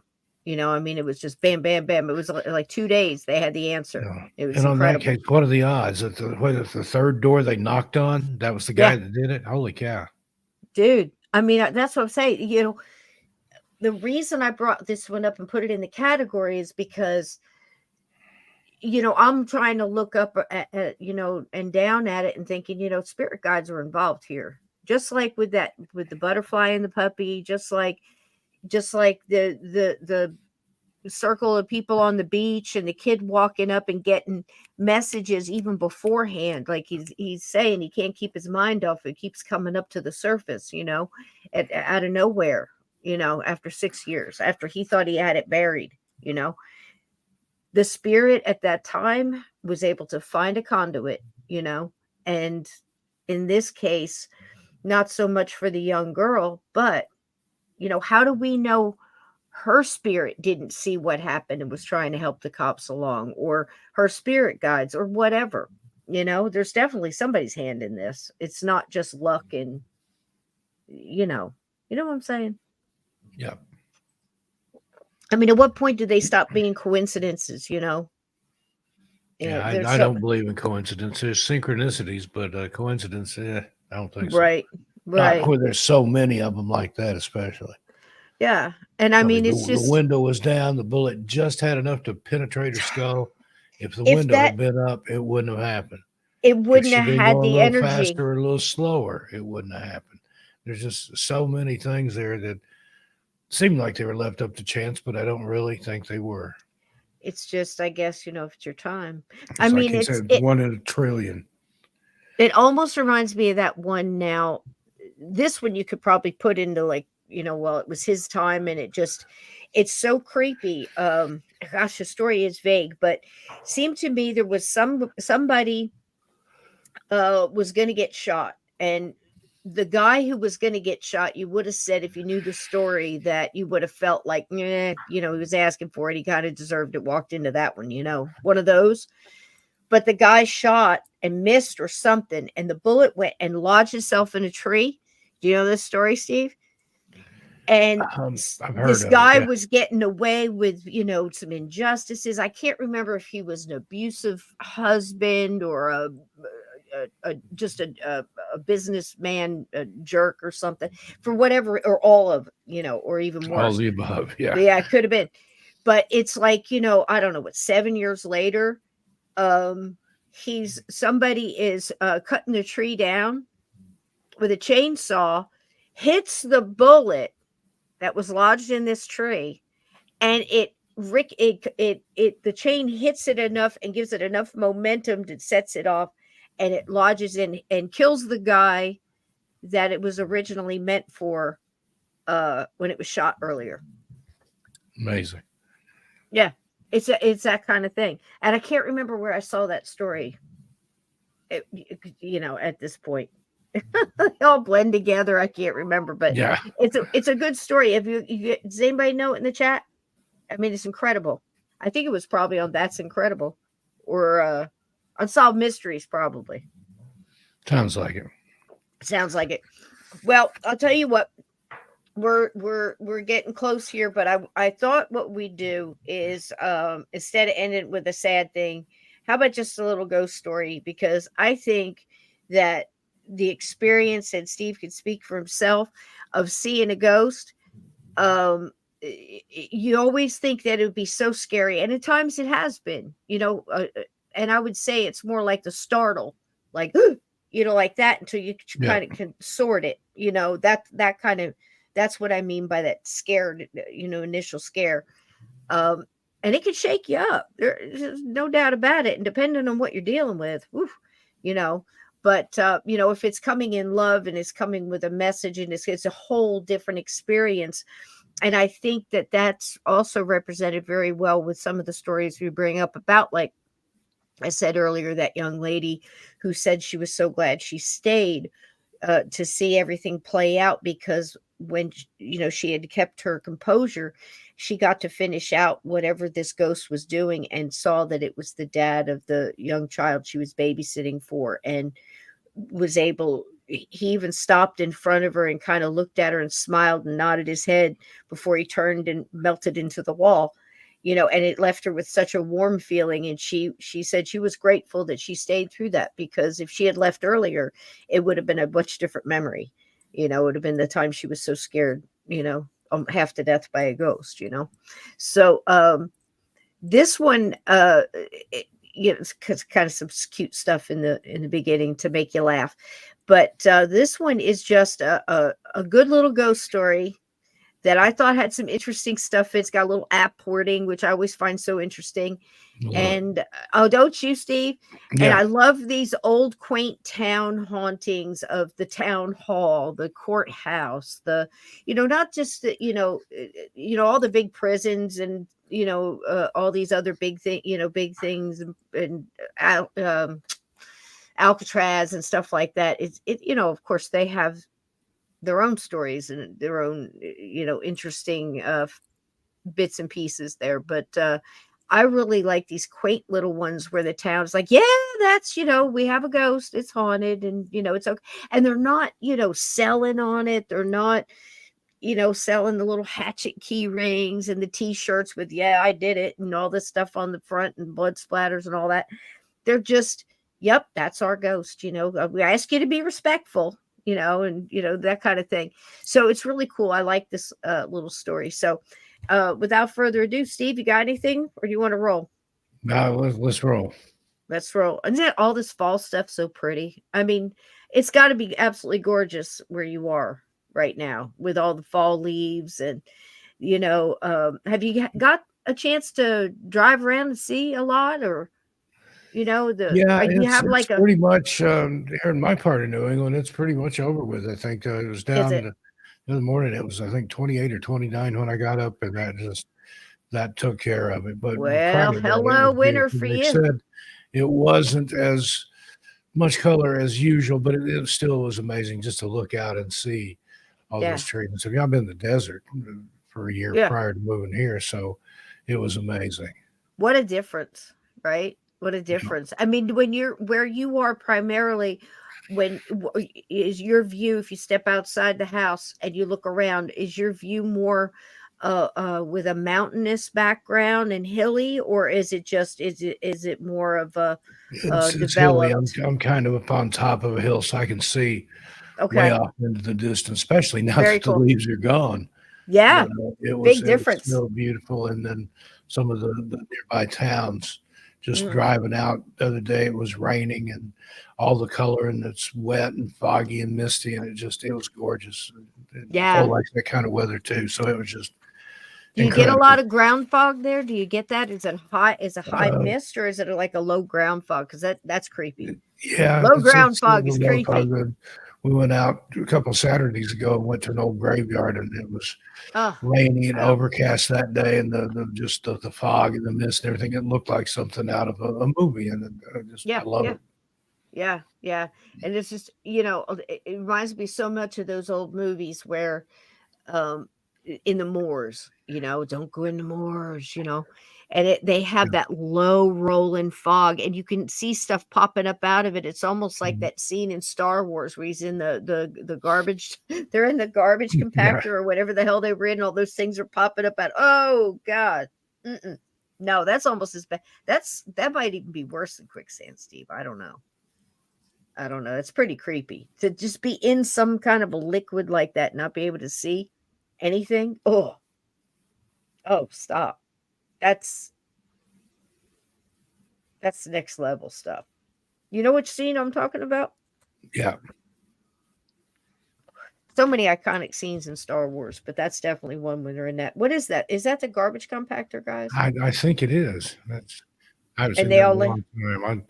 I've watched it since then, but I saw that in the theater like not too long after it opened when people were lined up around the block and waiting for I saw hours, it and they had to 26 times in the yeah, theater. and they 26 times, 13. had to schedule extra showings to just accommodate the Yep. people that wanted to watch it. Yep. It was one of the first blockbusters. I think Jaws was the first one that they actually gave that term to, but it was amazing when that was, I think, 76 or 77 when Star Wars came out. Yeah. Darn close. I was, yeah, 13, 14. Yeah. And I mean, it played in the theaters for like, what, 3 years, I think. Something like that. It was I crazy. mean, because when it got done running in the theaters, it went in the drive-ins. So then you got your double features. You got that with something else and your intermission and, with the pizza and the beer and the keggers and all the stuff, depending on where you were. Like Steve says, your mileage may vary. But we saw like the song remains the same and all that. I mean, you just go so many custom vans. Everything was vans and hot rods and dad's station wagons, and they were all wonderful. And if you had a friend who had a van, you filled that sucker up. Everybody stayed quiet. You got in. The guy at the door knew what you were doing. I mean, we weren't fooling anybody hiding in a trunk. Trust me, they didn't just care. They were just doing their thing. And you backed the van up, and then you just opened up the back, right?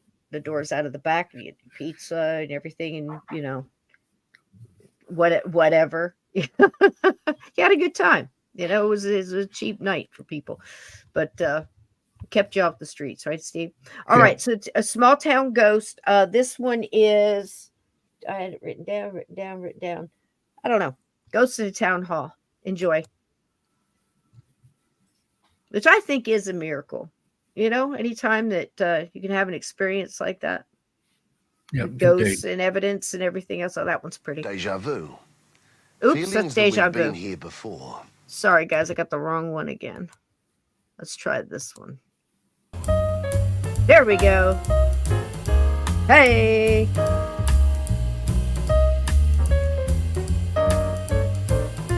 Jumping some damn leaves.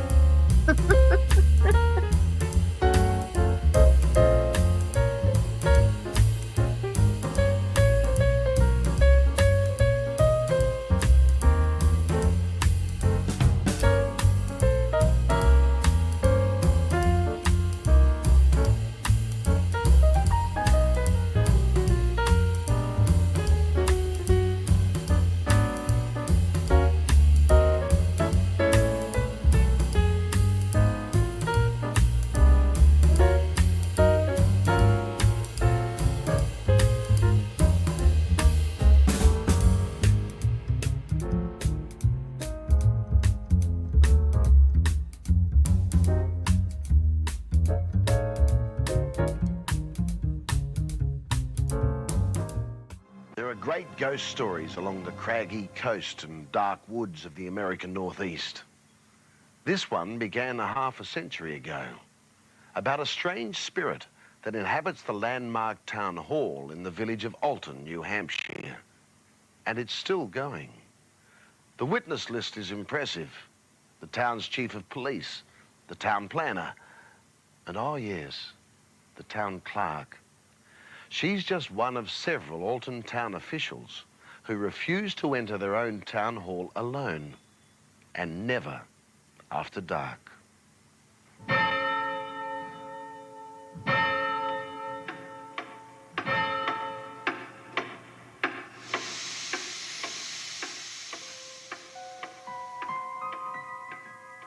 The police station of Alton, New Hampshire, was in the town hall basement. The chief, Thomas Mincewa, was on duty late at night when he heard it.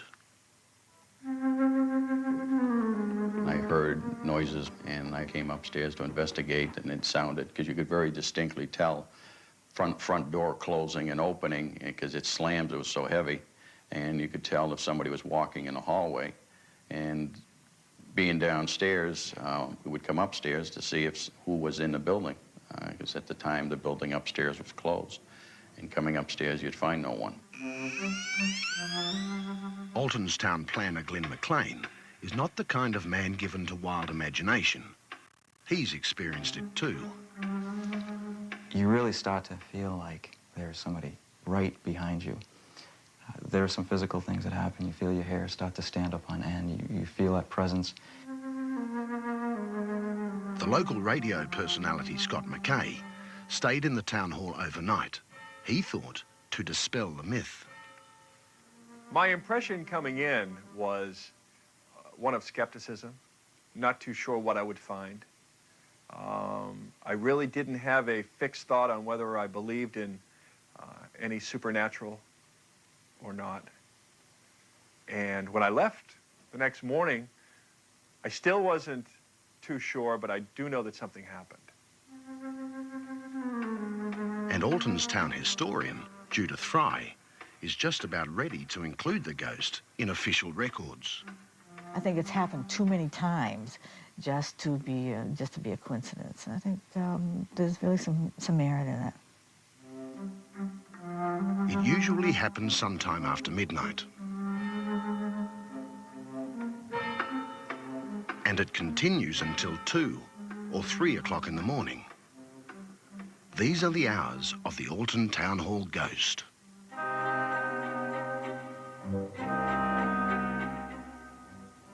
By day, the old town hall is typical of any stately historic site you might find in a small town of New England. This one stands with town pride. Its 100th anniversary is coming up, and a celebration like Alton hasn't seen for many years is planned. Some townsfolk are wondering if the big event might stir something unexpected, even unwanted, in the old landmark. The people who live daily with the town hall ghost are certain about 2 things. It exists, and if you don't bother it, then it doesn't bother you. While the Alton Town Hall haunting seems unthreatening, no ghost story of recent times has had more credible or official witnesses. The people who believe it most fervently are the city officials and police. They live with it. When you distinctly hear footsteps and you know them to be footsteps and hear the same type of noise and come up and not find anybody, check all the doors in the offices, find them all closed, and check the building and there's nobody there, makes you wonder. There were a lot of times when things disappear. You go crazy looking for them because you're sure that they were where you left them. You look around, you can't find them, you come back, and they were where you left them. You start asking yourself some questions. A lot of the city employees who work in the town hall by day refuse to enter the building alone, and never after dark. Good morning. I survived the night at the Alton Town Hall. The radio announcer, Scott McKay, thought he was going to make fun of the whole affair when he stayed alone in the building overnight. When I left with the last employee. She was going off to a class. I was going out to get something to eat before I came back to settle in for the night. Now, this is my favorite part. I had to stop it for a second because this is the part of the story that kind of shows you how some ghosts can be where they're comfortable where they are. You get a lot of this type of I'm messing around with my words here because I don't want to give you the wrong picture. The type of ghost you can have that has that type of personality where they're comfortable, kind of, in their surroundings, like you get in the bars. They're there for a reason. These guys are too. It seems in these, especially these small little town halls or little courthouses and things like that, or schoolhouses. And they're so familiar with the staff and their surroundings that they seem to have an extra energy to be able to move large pieces of furniture and make things apport. And maybe that's part of that, being able to have that ability, is that familiarity and that practice, I guess you could say. Steve, what say you on that? Do you have any ideas about it? I just thought it was interesting to point that out, to try to understand this. The apporting is amazing, but I think there's a Yeah, that's familiarity with the spirit to the place. yeah, I think so too. And that's how it's able to get those things there. And a lot of times they'll be hot to the touch. It's that's a fascinating Oh yeah. side avenue field of study. There's the apports. Yeah, yeah. The one that comes to mind with many is the older couples. I believe it was two older couples staying together, a sister brother combination kind of thing, because the older couple didn't want to stay alone. And this thing is showing off by banging around this armoire, this really pretty German carved wood armoire that they had in the main bedroom, and the doors would bang, and they did everything, try to put a lock on it, and it would just, to the point of they destroyed it, and it just flopped around on the floor, all the boards and everything. It was crazy. And then they get the other couple to stay with them, and that one guy says, much like this guy, not so much challenging, but dispelling his disbelief, that's nonsense kind of thing. And this thing starts slinging a basket of apples at them, and the apples are flying through the kitchen. Do you remember that one, Steve? The Yep. apples are flying, and he said just what Steve just said. They were hot to the touch. The eggs that came through the ceiling, they would try to catch them. These are raw eggs falling from the ceiling. They were hot to the touch. What else? I can't remember if Keith ever said, we're talking about Keith Linder from Bothell Hell House, that famous story. If you haven't heard it, you should. Steve and I did a great episode with him. It's on this channel. But the letters, I don't remember him ever saying any of the toys or anything that were apported felt hot to the touch. I'd have to. Do you recall, Steve? I can't remember off the top of my head. But the thing about that story was the damn drawer of letters, Steve. Yeah. Steve and I were all about these letters, man. We were, because it's so incredible on so many layers. Because you recall it too, Steve, right? He opened the drawer to get a spoon out, I believe. Correct me if I'm wrong. Something he was cooking. He was doing something in the kitchen. This is his kitchen, Keith. This is Keith. And he goes to grab a spoon. He opens the drawer. You know how you do it. You get the big spoon out or the big fork, and he reaches in and he gets that, closes the drawer, goes back, does his stirring around, whatever, comes back to get something else, and opens the drawer, and it's full of letters, right, Steve? And mail. Yeah, got spilling out of it. I mean, popped open, like so jam-packed in there that when he opened the drawer, they went like a what are those things with the can, Steve, that you open it up? It's supposed to be like the chocolate covered nuts or something. Yeah, the snake it's pops out. A spring snake in there. Yeah, he said it opened the door and the letters just flew out. Yeah, I like think that. he said like a Jack in the Box or something like that. They just popped out. Yeah. That's the visual I got, was the snake thing. But okay, so that's incredible right there. Done. It's in the drawer. He just grabbed it, and that's what blew his mind. And you have to talk. Keith is just so nonchalant about all this stuff. So Steve and I are just hold, wait, go back one. What? Now the most interesting, if that's not enough, most interesting thing about these crazy letters is they're all addressed to the occupants of this household throughout the years. So creepy. They're all mixed. Some were his, some were the past tenant, some were the first owners of the house, some were, but they were all for that It was address. like something had been saving them somewhere all for that a long period of time, So and then creepy. stuck them all in there at once, to the point that they exploded out of the drawer when he opened the drawer. That's on so many levels. I have so many questions. That's incredible. I mean, all of it is. The toys outporting, whatever. There was a story heard just recently, and this lady, they bought a bar. They're having lots of problems and all this other stuff. Well, part of the issue was she keeps buying shot glasses. she doesn't know. It's a very small place, very few employees, very intimate, affair there. And she keeps buying shot glasses, right? She says, well, where's all the shot glasses? They keep coming up missing, right? You taking them? Somebody pocketing them? Or people stealing them? What's going on? Takes a while to sort it, right? She buys another load. She's like, this is getting expensive, and it's just over, several weeks. And finally, part of her investigation of what the hell is going on in my new bar or new restaurant, right? She goes and gets a reading, a medium, doesn't know her from Adam, gets everything spot on. You have several spirits in your new business. You just bought a new business. I mean, just lays it out on the table. This lady was good. And then she says,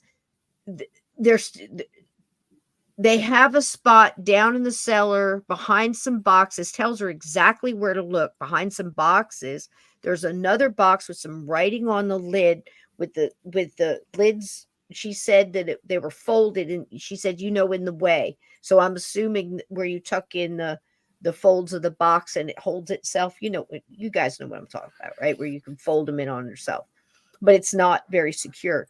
And there's writing on the top of it. She says, look in that box. And she goes in past her skeptic husband who doesn't believe a thing's going on. He just thinks the employees are doing it. Doesn't believe a word she's saying.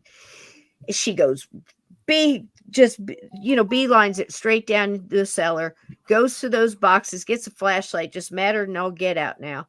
And she starts flipping boxes. She gets to the corner.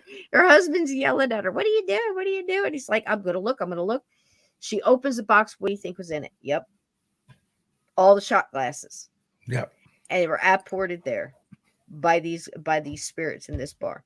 So, I mean, it's just incredible. I'm sorry. I didn't mean to stop it that long, but this stuff just fascinates me. Yeah, it's incredible. It's freaking incredible. So this is so cute. But what they're doing, they're cheeky little monkeys in this little town hall because look what they do to him. It's great, right? It's great because he doesn't believe. He doesn't believe. Locked the doors. Locked it up. I had supposedly the only key that I know of. Lights were out. Everything was turned off except the entrance light.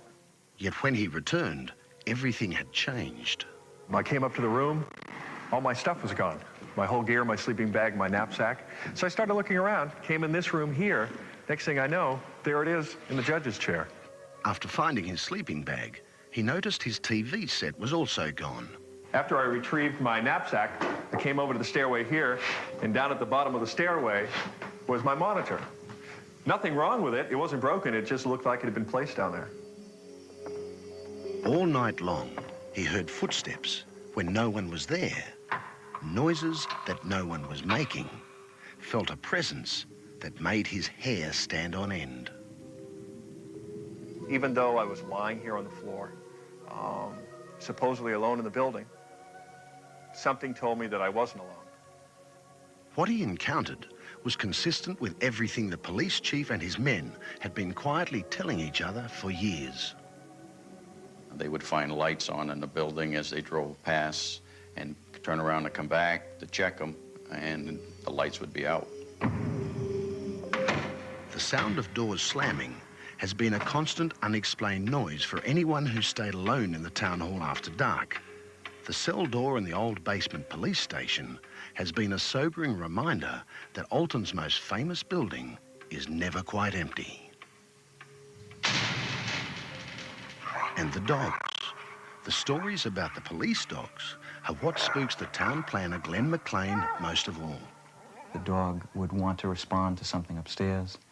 The officers on duty would take the dog upstairs and let the dog run.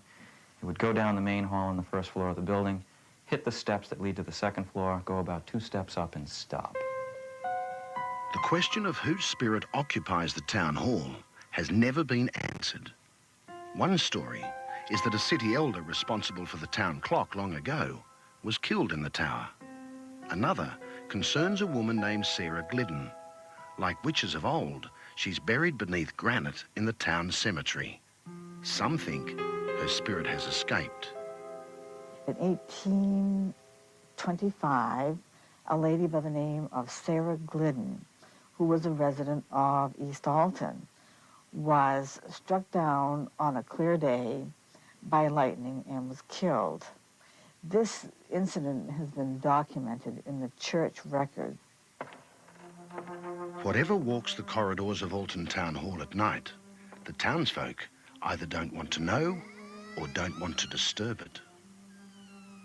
I want to be on the record with the ghost as being respectful of it because I believe it is here. With the town hall's big centennial celebration coming up, the people of Alton just hope the ghost enjoys a party.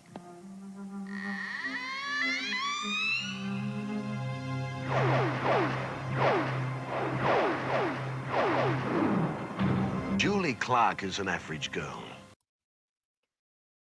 Again, incredible. You know what they did, they moved this stuff around. We'll show you, you know, that we're here. You know, we're going to do all these things, and you know, they're there and they're listening. Steve and I say it all the time. We've had Peter Underwood come, you know, on his radio show and Ghost Watch and tell many things, even back in the 60s and the 70s and early. I think he started in like the 40s, didn't he? Didn't he almost I start think coming so. in when price was going out, kind of? Yeah, You know, I especially with the think that's Borley. the way it worked. Yeah. Especially with the Borley and stuff like that. That's kind of the way I'm timing it. But, Yeah. you know, so equipment for decades with Peter Underwood. And he would always say, you know, they're there and they're listening. They're not always performing for you. You know, that's why I laugh when people say, well, they said this was haunted. We came in, we didn't get anything. We were here for, you know, and, you know, people with common sense know that. But when you see these shows, you see these TV shows or whatever, and, you know, and they come in, and as a matter of fact, Steve knows this as well as I do, and we won't say who. We shouldn't say who. We might slip. Bringing up Keith Linder again in the Bothell Hell House. He went through the experience, and I have no reason to disbelieve him. In fact, all of his facts that I looked into checked out, and that's not like I, you know, dug with a big old shovel or anything, but, you know, I did check out stuff because I'm not going to present something if I don't know a little bit about it, you know. And the way I remember it, again, correct me if I'm wrong, Steve, my memory, but they came in. There was an A and a B team. The B team came in. Now, this is a popular show that I would say is in the paranormal realm. Wouldn't you say, Steve? And or at least supposedly is. And supposedly, yeah, allegedly. So, so there's an A and a B team. Kind of the back the scenes of this. They gave him, I believe, a credit card. Correct, Steve? And they were to leave the premises and stay at this hotel. They had problems with the card. The hotel was like, you know, there was all kind of issues and problems there. Finally, I think he wound up having to pay for it himself. I'm not 100% sure on that one, but something went kinky there. And while they were at the hotel, now in Keith's case, and he stated this himself, and I think I've got it verbatim, that wherever he went, they followed them. I believe whatever the spirits were, at least some of them followed them to the hotel. It's part of that whole, we're going to let them think you're crazy kind of thing, and we're not going to perform for them at the place. But they came out and said this, that they went, they investigated, they found nothing. In fact, they thought it was a hoax. They thought it was he was doing it himself, that he had got a can of spray paint. There was a whole lot of stuff that they just said. And that's regardless of the fact that I think some scientific company took scrapings of that and they carbon dated it, and it was several hundred years old, whatever was smeared on those walls. And it was also like some came kind of from weird charcoal or something. I cannot remember the tribal name, but it came from a process done by several tribal groups that had something to do with the ritual, the burning. And I say ritual meaning there was many It's different like phases they had to burnt go through to coconut get it. husk or It was something bone. like that. It's was called something bone crazy. black. Yeah. Bone black. And because it's a process of, it's the charcoal that comes from the burning of the bone, but there's other things they have to do to it as well. But it was a process used by a lot of tribes, both in, North America, all over. And but it goes back hundreds and hundreds of years. And that's what it came out to be. And they accused him on national TV, that he was a rube and a liar, basically. Had problems in his job, lost his girlfriend, family, friends, all kind of stuff, and still fighting out there trying to prove, that's the, to not just go through this, but to not be believed. Like our poor friend there from the music, I think his friends believed him. I just think that there was just so much of that.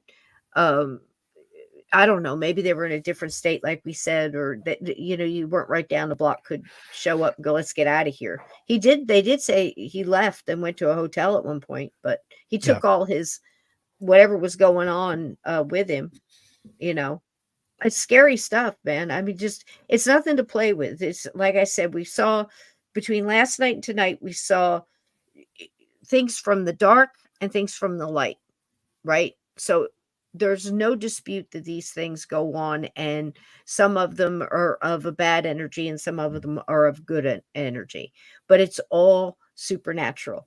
It's all, It's all paranormal. connected. It's all connected, and it's so interesting to look at all the, different things, especially this last one where, these small town hall ghosts or whatever, these comfortable spirits, because I don't know that they're not crossed and coming back to visit. I don't know. It's a human essence of one way or the other.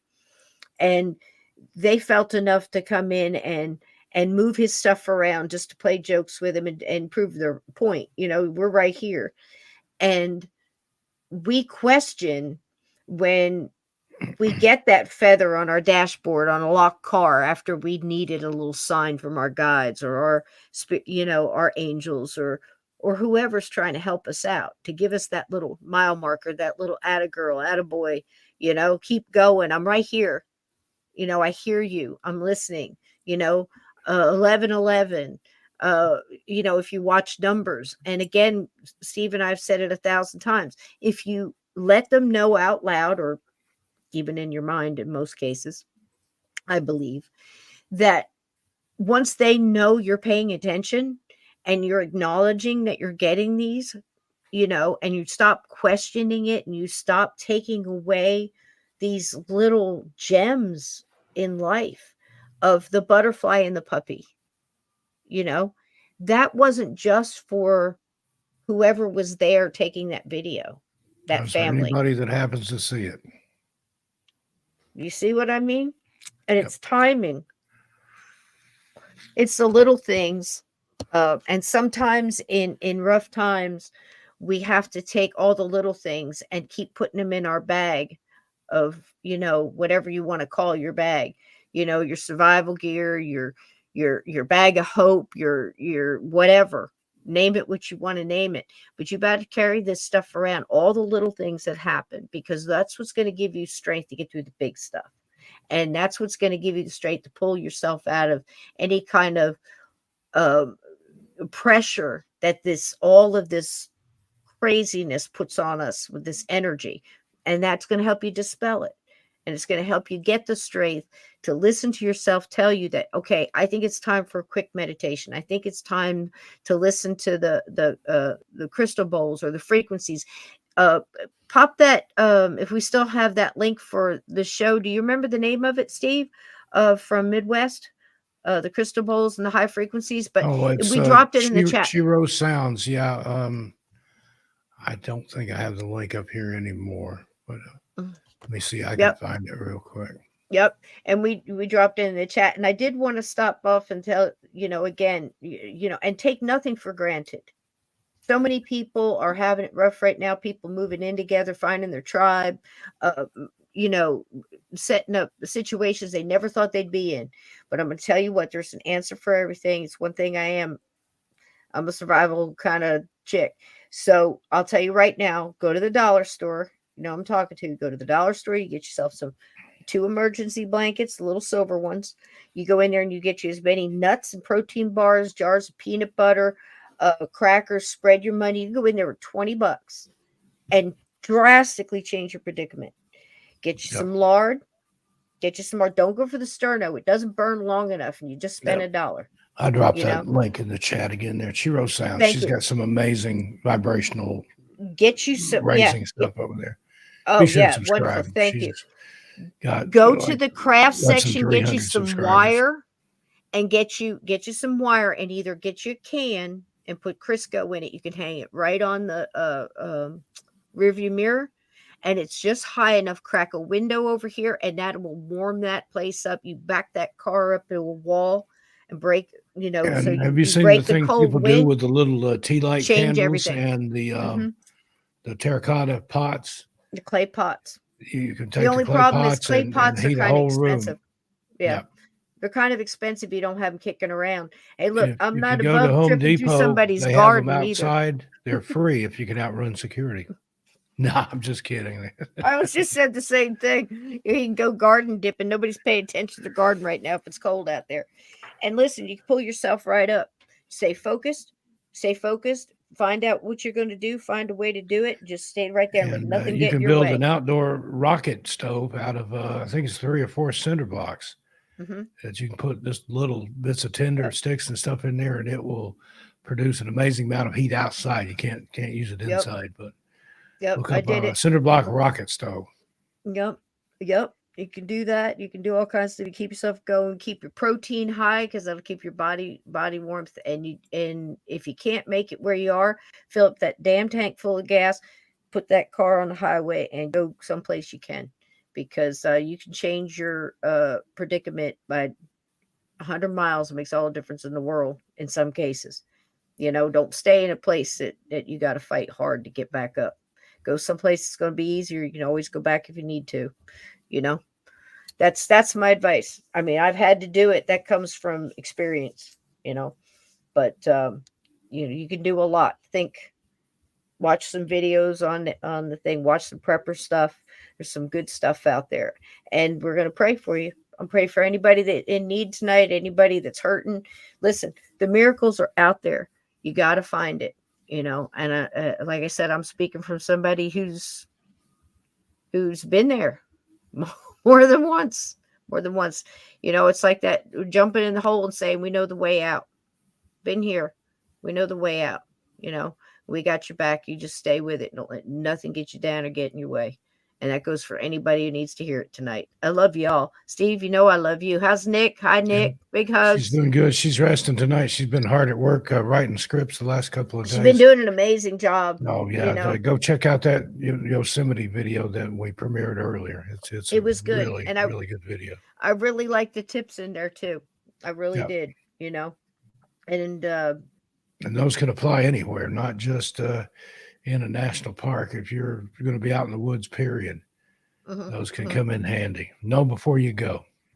Absolutely, man. Absolutely. And all your channels are blowing up. You still have books and stuff available as well. I was seeing Cathita dropped the link for your autographed books. Yep, on my Etsy store. And if you want some, email me and I'll send you a coupon code that's good for 25% off. How about that? There you go.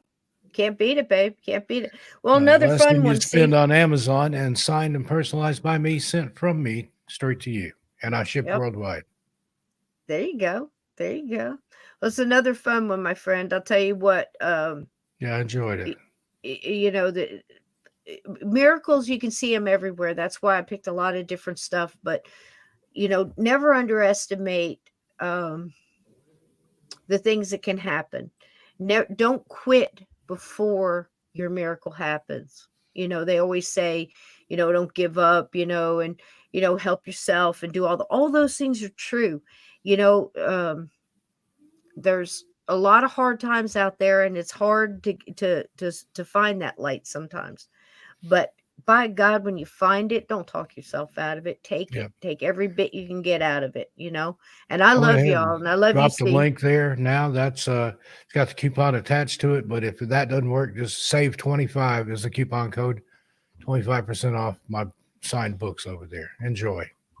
There you go. All right, Thanks, my Miss Scott. people, I love you, gatekeepers. I thank you, mods, for all you do. Please hit the like on the way out. It helps me so much.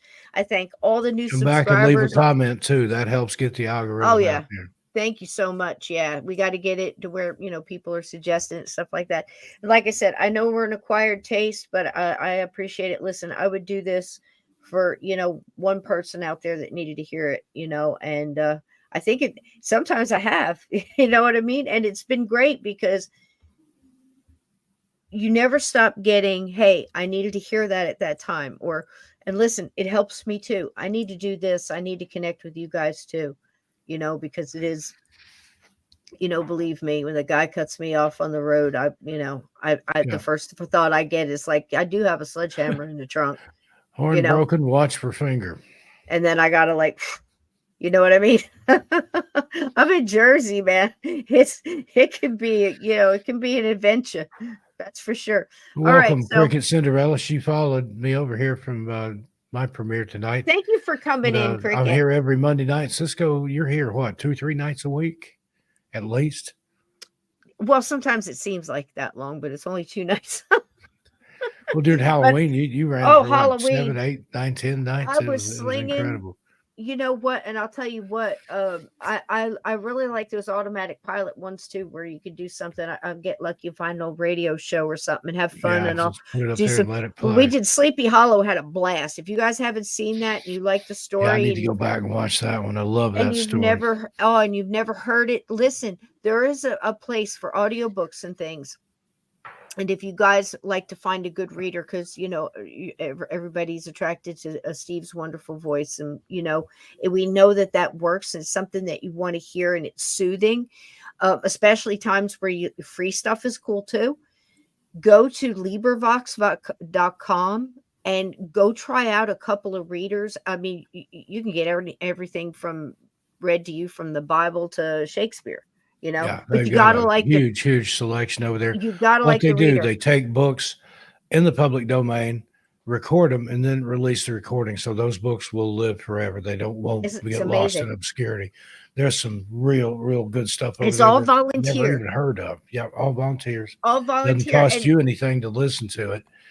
Amazing stuff at LibriVox. I think it's .org instead of .com. I think so But, too. I think check so it too, out. Steve. But that's where I found the Sleepy Hollow, and I was trying to. And there's several, and I was trying different ones. I'm like, no, that one doesn't feel right. I was like, it's the same words, but it's so different depending on who's reading it. Let's face it. And I went through 3 or 4, and then I came along the version that I used, and it's all his. He only states his name as Chip. Amazing job.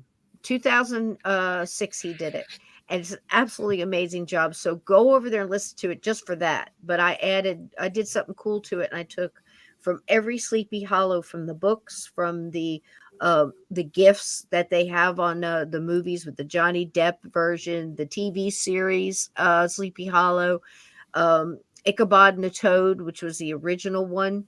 There was some kind of dispute down at Disney, and one of the artists peeled off and did his own thing, and then Disney wound up buying it up, I think, and whatever. But all the different stuff in there, so it's really kind of cool, But go check out LibriVox.com. I mean, that's a neat thing. People don't realize this free stuff is out there.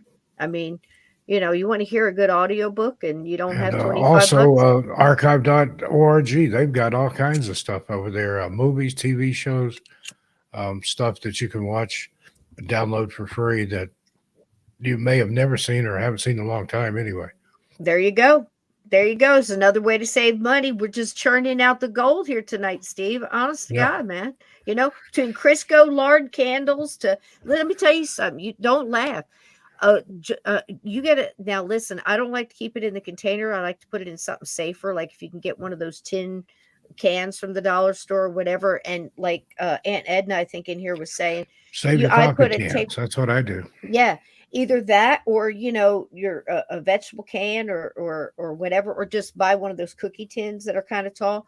Put the taper candle in the center, and then put the Crisco around that. That son of a gun will burn for a week. You think I'm kidding? But if you're in an enclosed place, you always have to be mindful of your oxygen level. Yep. You always have to crack a window. And I speak with experience because I drove a car. The damn wipers didn't work. The heater didn't work. So I had no defroster, no nothing. I'm driving 45 miles one way to my daggum job, feeding kids, paying mortgage. You know the story. So, like when people tell me, "Oh man, I did," I'm like, I get it. I had a pizza pan with a Coleman lantern duct taped to it with the little green propane. I'm kidding you not. I swear this is true. And you could aim it though. And that's how I defrosted my windshield, covered myself with a blanket, and drove. And do you know I did that till I could afford something? You know what I mean? And multiple other things to this car. I think that's the one where I had to disconnect the battery when I shut it off, or it would drain the battery. Oh, Yeah. the things we do. So I know I've been there, but I know the I way had out. one that would do that and ended up putting a switch on the battery cable there where you could turn it off, and otherwise, yeah, it would drain it. Yeah. Yeah. Yeah. It's crazy. But you know, we do it. Even had one time, I think in high school, that my wipers wet and I had to do a coat hanger to it and do this while I drove. So I could see. I knew a guy that had a loop of baling twine Fuck you. through the windows, and he would pull it to make it to use his I've wiper done some blades things. because they wouldn't work. That was back in the day. You could fix a broken fan belt with a pair of pantyhose, though. Yeah. It's like, all right, I got this. Hold on a minute. Yeah, back in the day. I guess those days are over. Now it's censor this and, you know, switch that and smart this and, oh, geez, forget about it. The day I need a car to tell me that my tires need air, I shouldn't probably be on the road. And now they got it to where they tell you can back up and you've got mirrors behind you and the kids are watching TV. They got their headphones on and, oh, gee, it's nuts. I don't know what happened. That was the best thing in the world, to be in the back of the station wagon, no seat belts, and with the dog looking out the back, making faces at all the drivers and stuff in the back as you're driving, and dad smoking his pipe, and mom reading a map, that old folding map, you know, going down the highway. I told you, Marvin, it was the next exit. You passed it. We're like, I don't need a map, Marge. I got it. We're not lost. You know, those were the days. Those are gone. You know, now it's each kid's watching a different movie. It's crazy. I don't know. It's going to be interesting to see what happens when the pendulum swings back, Steve. I don't know. Oh, absolutely. We're probably going to wind up back. So that pendulum is going to swing back so far, we're going to wind up back in a cave grunting at each other. Might not be a bad idea. I want to start carving the clubs out now. All right, everybody, let's get out of here. Listen, if none of this other stuff worked and none of these stories work and you're still questioning, you know, the feathers and you don't know what to do, I don't know what to tell you, because it's out there. Miracles happen, and you know, mysteries can be solved, and life's a mystery. You know what I mean? Sometimes we don't solve it to the end, and that's just the way it goes. But if you can't get yourself out of the dark, my suggestion is dance. Good night, Steve. Have a good night. I love you. You too. Good night, everybody. Thank you. Be well. Further on down the trail. Tell your animals I said hi. Be good human beings. Good night, Steve.